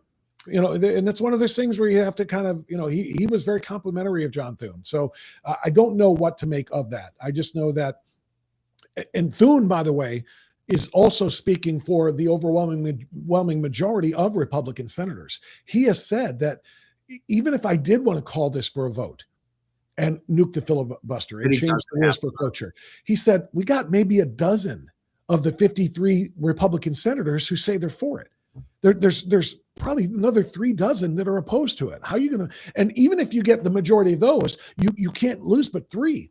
And you got people like McConnell and Collins and Murkowski, who are automatic no as any, and Rand Paul, who's an automatic no. So even if he were to try to whip up the votes and make this happen, there's still probably 3 or 4 recalcitrant Republicans who are going to say, no way, they just have no stomach for it. Is that also why then, is that maybe in a similar vein, follow that train of thought down that path? Is that the reason why we haven't seen Brennan, Clapper, Comey, Obama, Clinton, Biden? Where are the arrests? Yeah, Is well, it just that's a Bondi question. A political power? Boasberg and a couple of rogue judges, some that weren't even born in America, are determining our future. Yeah. Where are the arrests? That's a Bondi question. And I've asked that of Jim Jordan because he's the chairman of the Judiciary Committee, and I'll have him on again after the first of the year, and we'll talk about it again. But yeah, they're doing the work. They're holding the hearings. They're exposing through testimony, the crimes, and then it's a matter of turning it over to the DOJ and the DOJ acting. And that's a Bondi question. I am not a huge Pam Bondi fan. I'll be 100% honest. I don't know if it would have been better with Gates. Maybe it would have been. I don't know. But of course, he never got the chance. They ran him out. I'm still looking for a stronger attorney general to run the DOJ. Hey, I want to pivot here real quick because first I want to get back into the chat, and then I want to talk about one of the other news cycle items that I talked about before, the one from up in Minnesota that's not about the Somali fraud. Bob, before you jump into the story, though, I was reading the comments. Someone was asking, why isn't Bob on YouTube? Bob is on YouTube, right? You're on YouTube. This should be being pushed out to YouTube too. I don't mention it much because I know that anything I do is going to lead to a YouTube strike, and it's going to be gone soon anyway. I'm pushing everybody here to Rumble because this is the place where free speech actually lives and reigns, and I don't trust it. So, we're trying to use YouTube to promote the show, but it is not YouTube centric because I don't trust that I'll be allowed to stay there. Yeah, and we can count on it to be unreliable. That's 100% certain. They're not an honest business partners. Like I've said with Meta and Google, YouTube, they're not honest business partners to build a non-deep state political platform. Right. If you're deep state, they'll promote the hell out of you. Like they'll give you funding. They'll give you a grant. It's 100%. Are you streaming on X, by the way? Someone was asking about that. No, we're streaming on Facebook Live on my Facebook page, which is Strictly Speaking Unfiltered with Bob France on Facebook. It's just to the page, not to the personal account. So if you're a friend or a follower on the personal account, I think there's about 10,000 followers there, and there's about 22,000 followers on the page. That's the one, the one you got to go to. So follow that page and like it and so forth. So if you want to watch it there on Facebook, you can. So it's streaming to Facebook, YouTube, and Rumble.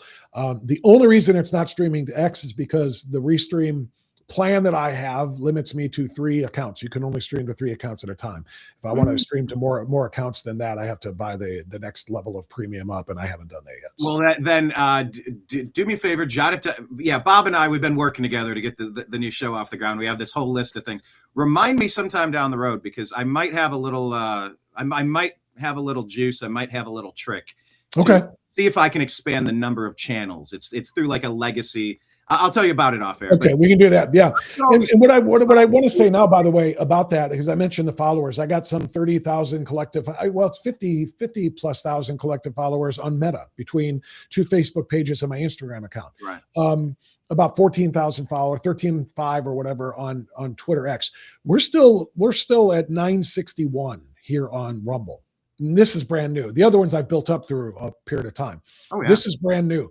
We need to start setting milestones, and we need to get that 961 up to 1,000 quickly, so that we can get on the road to 10,000, which is when we're going to really have impact. We're going to really have the juice to move the political needle, which is what we have to do going into 2026. We need to be influential. Our voices need to be amplified, not suppressed. And that means we've got to beat the algorithms. As I said at the beginning of the show, the algorithms automatically quash startups, newbies, like this is a new broadcast. It's a new account. And that means you're not reaching anybody. We're not pushing you out to anybody. You have to have a significant reach before we see that you're popular enough to push out. And it creates that vicious circle. If you don't have a bunch of followers right now, well, then you can't get pushed out. But if you don't get pushed out, you can't get a bunch of followers. Yep. What it means is we have to do it ourselves. We have to do it the grassroots way. That's why I've been putting this up there every so often the last couple of shows, and I'll throw it up there now. This is the how-to. If you want to help the show, here's how to help make it grow and beat the algorithms.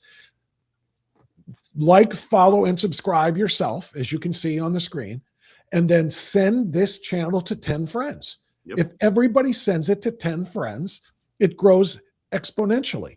Because if 1/10 of them, if a 10% of the friends you send it to respond by liking and following and subscribing themselves, we are now going to beat the algorithm, and Rumble and the platforms will push it out to other people because it will look like, hey, we've got eyeballs on it. We can make money off of it by putting ads into it. So this is how we beat the algorithm. Send this channel to 10 friends in your email inbox or your social media accounts. Send it to 10 like-minded people. Liberals are going to hate it. Don't bother sending it to liberal friends.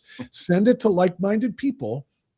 And we can, like I said, it'll get us up over 1,000. It'll get us up to 1,500, 2,000 people. Then they'll start pushing it out, and suddenly 2,000 becomes 10,000, and 10,000 becomes a force by which we can really have an impact on this election and on saving this republic. And Bob, that story you told there, it reminds me of when I moved out to Los Angeles, like I was telling you, from Ohio.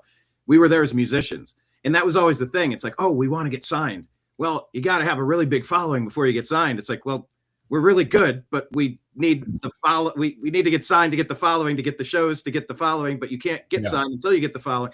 Yeah, you're right. It's the snake eating itself. It's Ouroboros. It is. But I'll tell you this. You have gained 3 new followers. We're up to 964 today since the show started. Okay. But there's 136 people watching live on Rumble right now. So my request to you, if you're watching us live on Rumble, smash the thumbs up button. We have 24 thumbs up and 137 watching live. Tell us where you're watching from in the comments. The engagement in the algorithm tells the platform, hey, the people that show up here have a good time. They engage, they participate.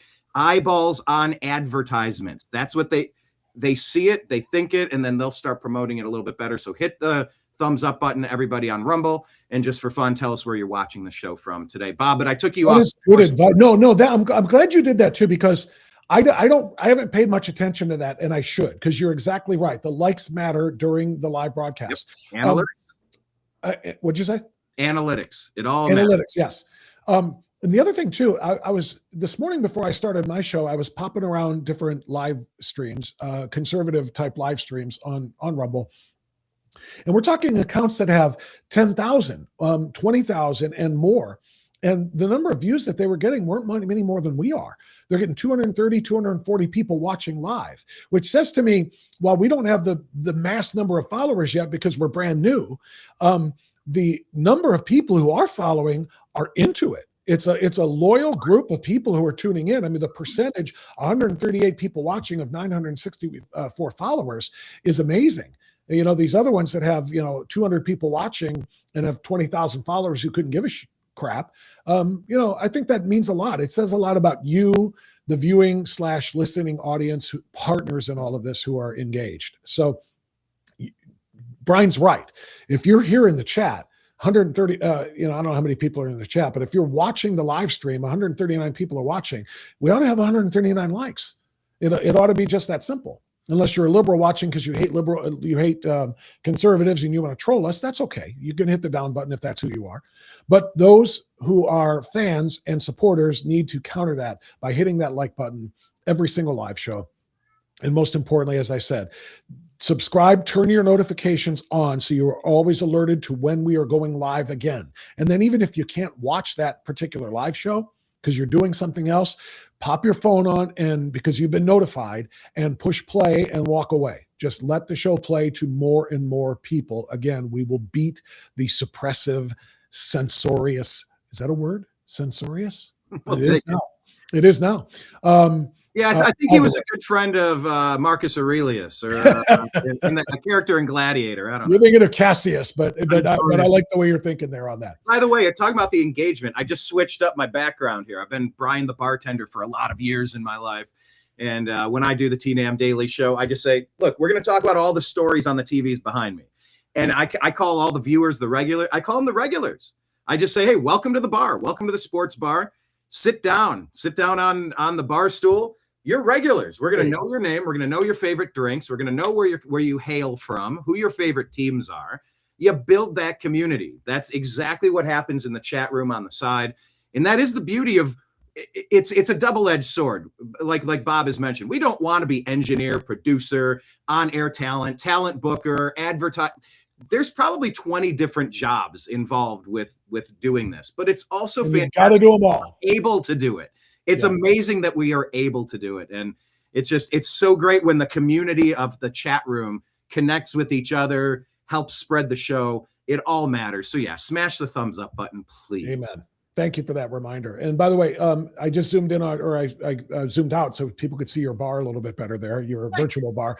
Mine, I don't use green screen. This is my actual studio. And I turned it into, when I built it about 2 years, a year and a half ago, whatever, I turned it into just what I do every day. I mean, I've got a beautiful, and so many of the things have been gifted to me by patriotic listeners too. Mm-hmm. I've got a beautiful picture on that wall, and you can't see it obviously because we're on a webcam situation, but it's a glass framed flowing flag, which reads with a superficial overlay, "One Nation Under God." It is just beautiful. I've got a poster over on this wall of President Trump, fist high in the air. Trump, make America great again, 2024, fight, fight, fight, with the fist in the air. I've got a beautiful wood carved flag next to that on this opposite wall over here, just kind of to the other side of my trophy shelves here, and award shelves. Next to that, I've got one of my favorite items, which is a Donald Trump clock. It's a talking clock. I don't have the battery in it because I can't shut him up. At the top of every, it's so Trumpian. I know, right? At the top of every hour, it says, "It's time to make America great again." It's just an awesome, awesome item that's up there. You can see some of my trophy case stuff here. These are my Emmy Awards and other various, I don't even know what to call the awards that I've been given by a number of civic groups and conservative groups. You've got Trump over here, and you've got Charlie Kirk over here, and I've got an eagle flag display with my name that was a birthday gift over there, a Trump calendar over there, a Warriors poem and picture over there. My point being, I'm not just cosplaying a patriot on a radio show or now on this podcast, this live stream. I'm surrounded by the stuff that I believe in. I'm surrounded by the stuff that make me who I am and what I am. And it's why I was successful. It's why, I don't want to get into the history of my radio situation again, because it's irrelevant. We're here now and we're moving forward, and it's going to be bigger and better and badder than ever before, completely unfiltered as it's in the name. But the reason it is, I think, successful and it resonates with people that are coming out in such a high percentage. Every speech that I give, every event that I'm invited to be a part of, we get massive spikes in attendance. And even again, we've got just under 1,000 people who know about this channel that are following it. And we've got 150 of them are engaged. I mean, that percentage is extraordinary considering the way live streams are. They're engaged in watching this live, not just watching it later on. You know, we get a couple thousand people who will watch it later on, according to what the analytics show, but you're engaged in doing it live. And it's because what I'm surrounded by here is literally my kids mock the out of me for almost every graphic tee, short sleeve or long that I have has flags on it. I mean, you know what it is, Brian? In large part, when I used to be a sports guy, and I know you do your sports shows as well, and you can plug those in a moment. I would wear, Indian stuff or Cav stuff or Brown stuff, your team stuff. And since I really kind of walked away from pro sports at a large level, I mean, it's a guilty pleasure from time to time to turn on a game, but I don't put my money into it anymore because they all went woke, and it's just my personal, protest or whatever.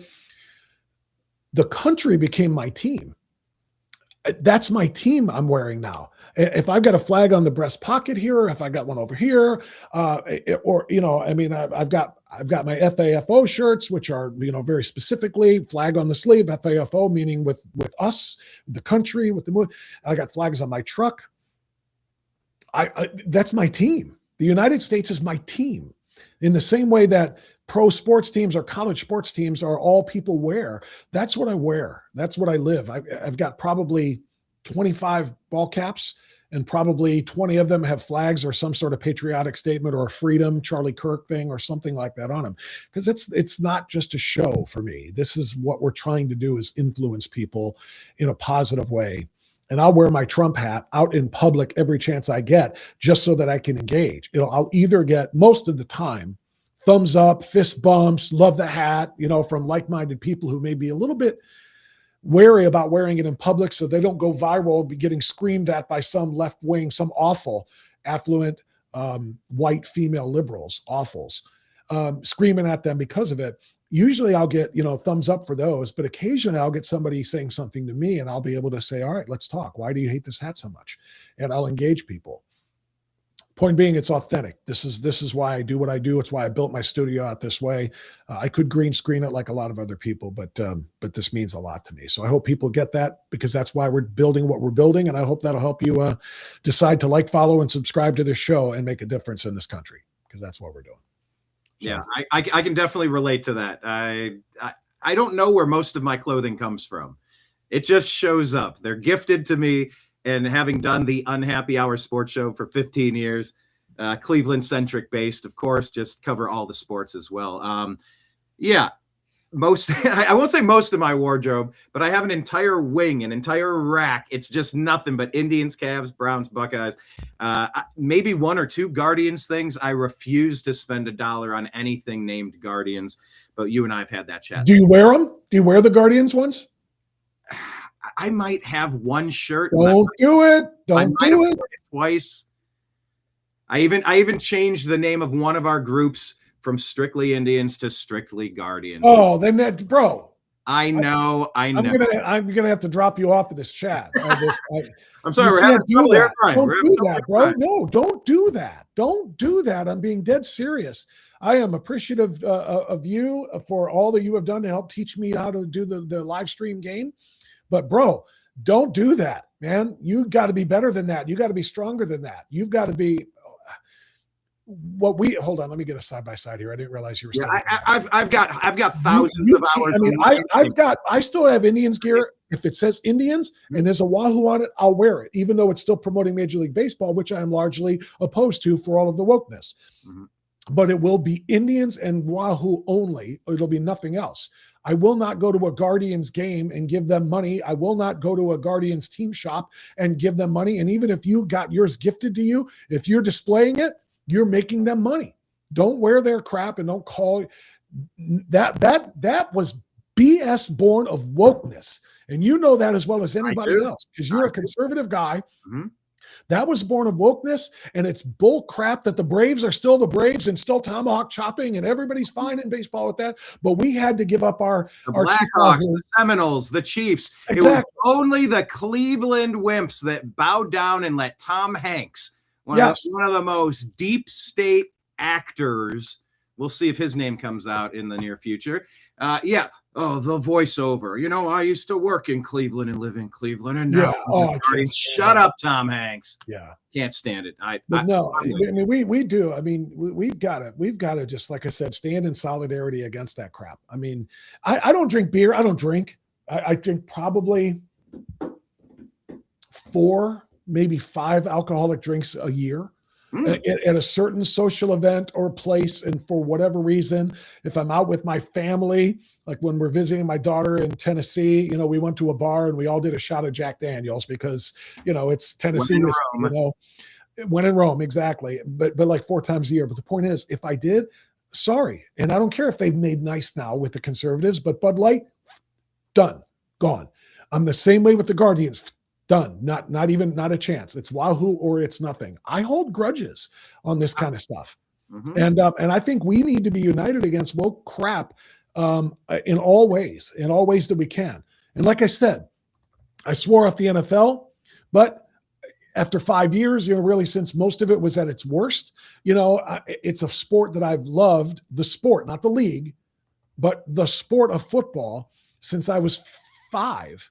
I can't let them take away every element of enjoyment that I get out of something like the sport. So even though the league I am opposed to, the sport draws me in. And from time to time, I will watch a game and I'll watch it with my boy and I'll talk about it with my boy. I may even take him to a game, and that's in violation of what I'm talking about, being in solidarity with one another. But there are some things you have to decide that are worth your fight and some things that are not. And I did, for full disclosure, I did try to drag you to the Cavaliers game a couple days ago. Yeah, you did. We ended up with an extra ticket last second. I'm like, what's Bob? It was a very nice gesture, and I told you that, and I meant that. But and it would have been free, and I wouldn't have to pay for it. There you go. I'll be truthful with you here. I actually bought 4 tickets to a Cavaliers game last Christmas. Every year at Christmas time, when the kids are home from college, and we try to do something, the 4 of us, that's a little special, an event of some kind. 2 years ago, we went to Trans-Siberian Orchestra. That's such a good show. It's phenomenal. I can't promote that heavily enough. It's just one of the best things you'll ever sit through. That's what I said. My kids didn't like it as much. My daughter, my son was just like, yeah, it's all right, whatever. But my son is the jock, and so we chose the basketball game for a family Christmas outing. I'll be honest with you, it was Cavaliers and Sixers last year at Christmas, whatever date it was before Christmas, and it was boring. The league has become boring. Aside from the wokeness, it's boring. There's no defense. Games are routinely 141 to 136. It's just boring. It's crap anymore. When so they hit this year, digits by the third quarter, you're going, that's not. Yeah, it is. It's just stupid. But I went, and that was it. That was the last time. This year we went to a comedy show at Playhouse Square in downtown Cleveland. We went to the Allen Theater, and we saw the Comedy Misfits tour with Dave Landau and Mike. Why am I forgetting his name? He was phenomenal. No. He's on Gutfeld a lot. Mike. Yeah, that guy. You know what I'm talking about. Yeah, I saw Dave Landau. We went. Reno Collier, Dave Landau, and Mike, who was the second from last of going. They were all great, but it was good because it was so fun to go to a comedy show and actually listen to comedians who aren't woke. And it's not like they were up there just, turning it into a, fight Trump rally.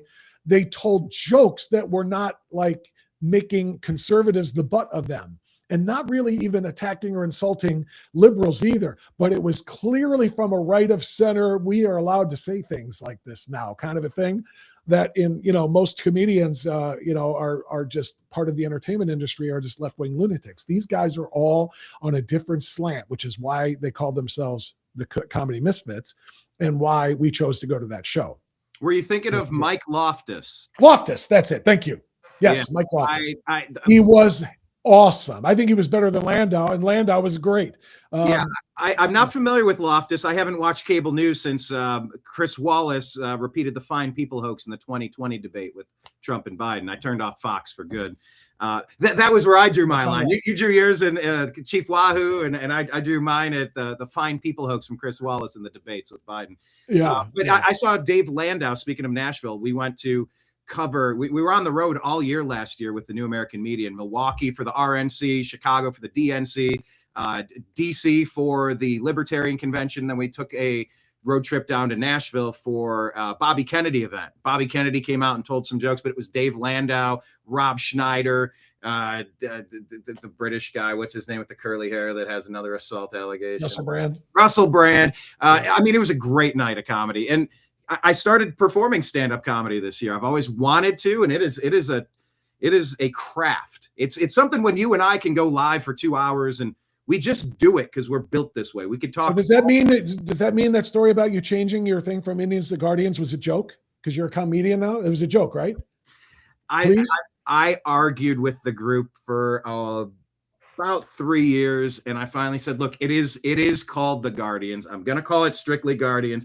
I'm not happy about it. Every year I'm return our chief, bring Chief Wahoo back. Like, I'm fighting for that. But yes, a joke. I did actually call it what it's called. Hey, Brian, I'm not going to be able to get into my last story because it's already 3 minutes till 12. But so what I want to do is return to the chat.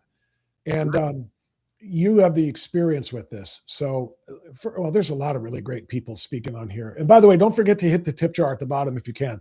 Hit that tip jar, drop us a Rumble rant, and a cup of coffee or so will certainly do a lot to help. By the way, Bob, one more point on that.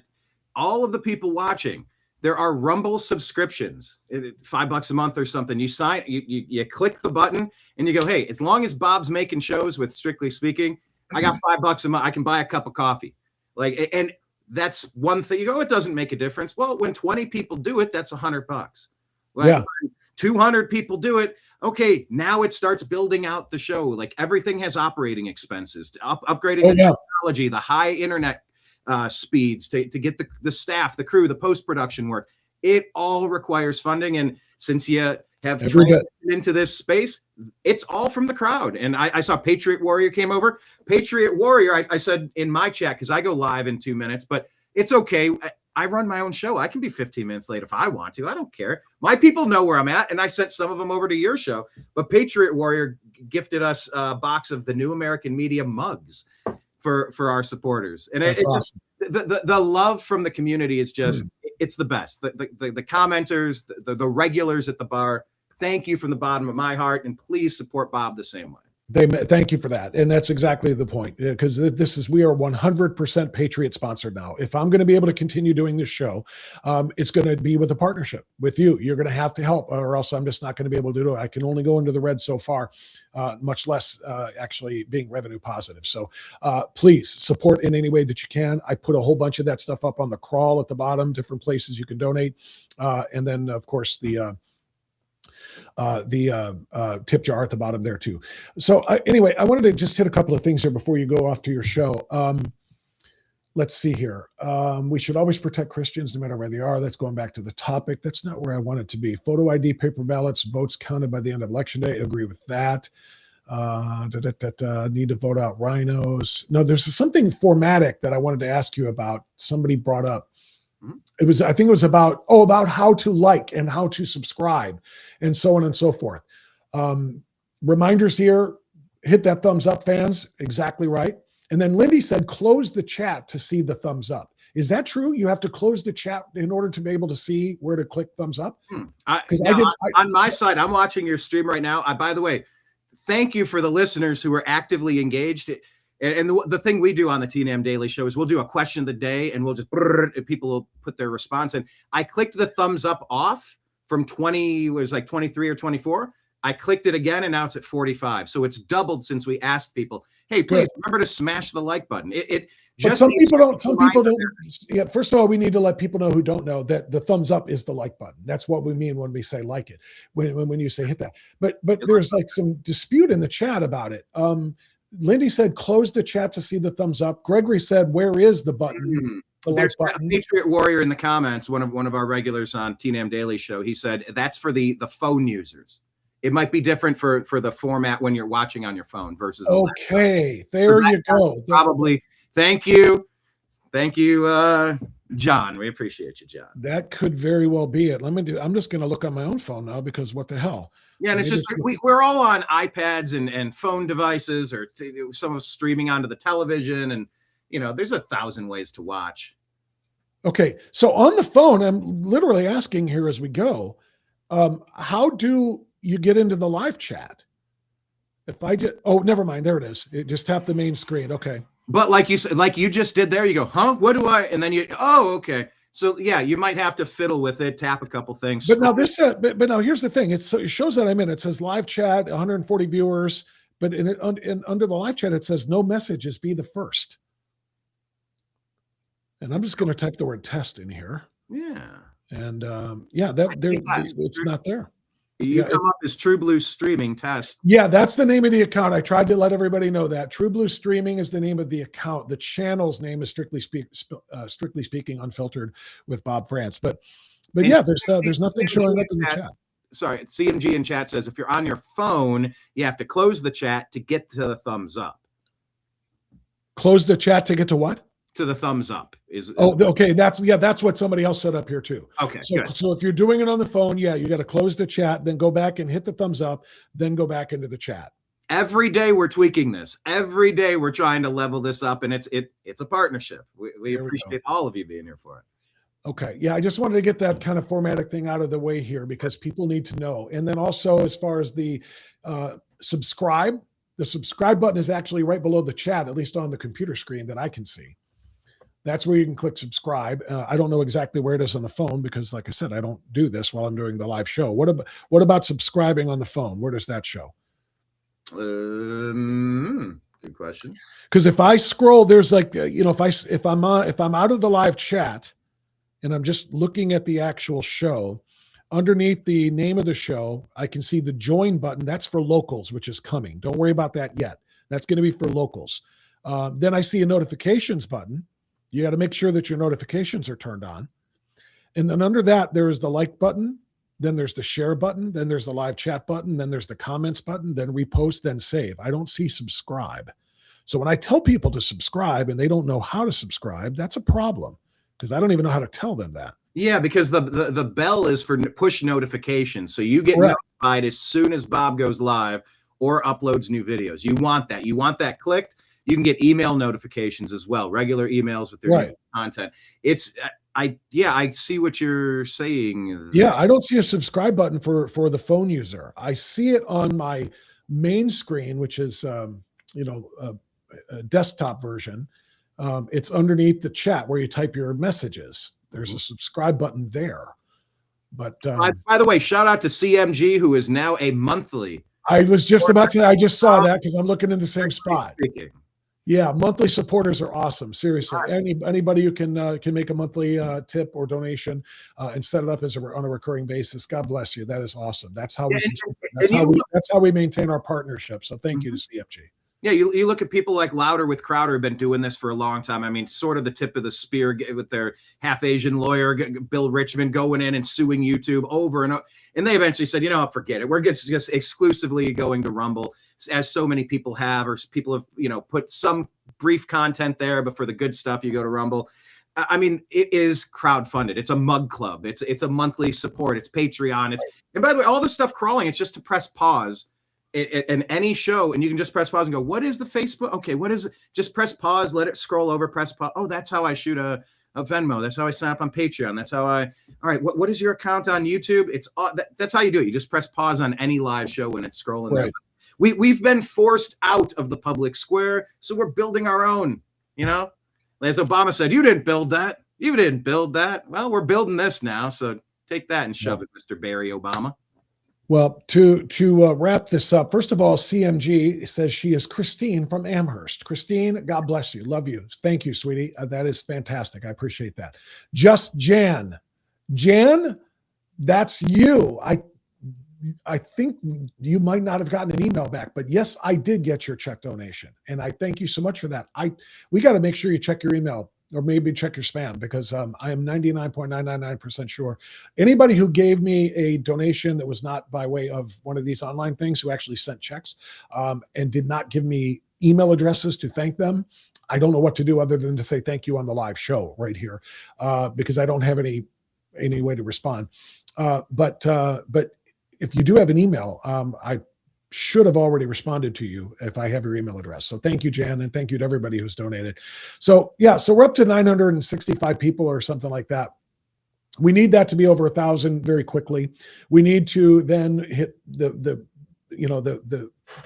gas pedal and hit it really hard and push that up to 5,000. We can beat the algorithms if we work together. And the way to do that, like I said, please don't just like and follow and subscribe, which you got to find out how to subscribe on the phone. I still can't see how to do that. But then send this channel. Right-click the channel, copy the link, the URL to this channel, and then go into your email and drop it in the body. Hey, follow this account. It's a great show. It's like-minded patriots all working together to save the country. And then go up into the little address bar and type in the names of 10 friends. 10 strong, patriotic, America First friends, people who will really appreciate this. Or copy and send it on Facebook Messenger. There's a lot of people on Facebook Messenger. Another way. Bob joined this he built his new show over here. please subscribe right here and just shoot that out to your not the dumb friends, just shoot it out to the smart friends. we don't have time to waste. Let them find us of their own free will and accord if they wisen up, if that's a word. But yeah, send it to the smart people that you know can consume good content. I call them like-minded people, but I think yours is a lot more direct and simple. Smart people, because if they're like our minds, they're smart like we are. So it makes perfect sense. Some say the smartest people. A lot of people say. Well, all right. Since you did that, let's close out with something from Random Talking Trump Doll here. I don't frankly have time for total political correctness, and this country doesn't have time either. Amen, Mr. President. That's a great way to wrap it today. All right, Brian, thanks, brother. I'm going to let you loose. Go start your show over on TNAM, right? The New American Media Daily? Yes, so it's the New American Media. Find the New American Media, Rumble, YouTube. We're on all the places. Yeah, we're going to be doing the TNAM Daily Show as we do every day. It's interesting that Bob is the lead-in. We're separate. We're independent contractors, but Bob does 10 to 12 right now to noon. So we're going to click live right now. We'd love to see some of you jump over, hit subscribe onto our show. We say we're a bunch of raccoons. We rifle through the rubbish, separating fake news from fact.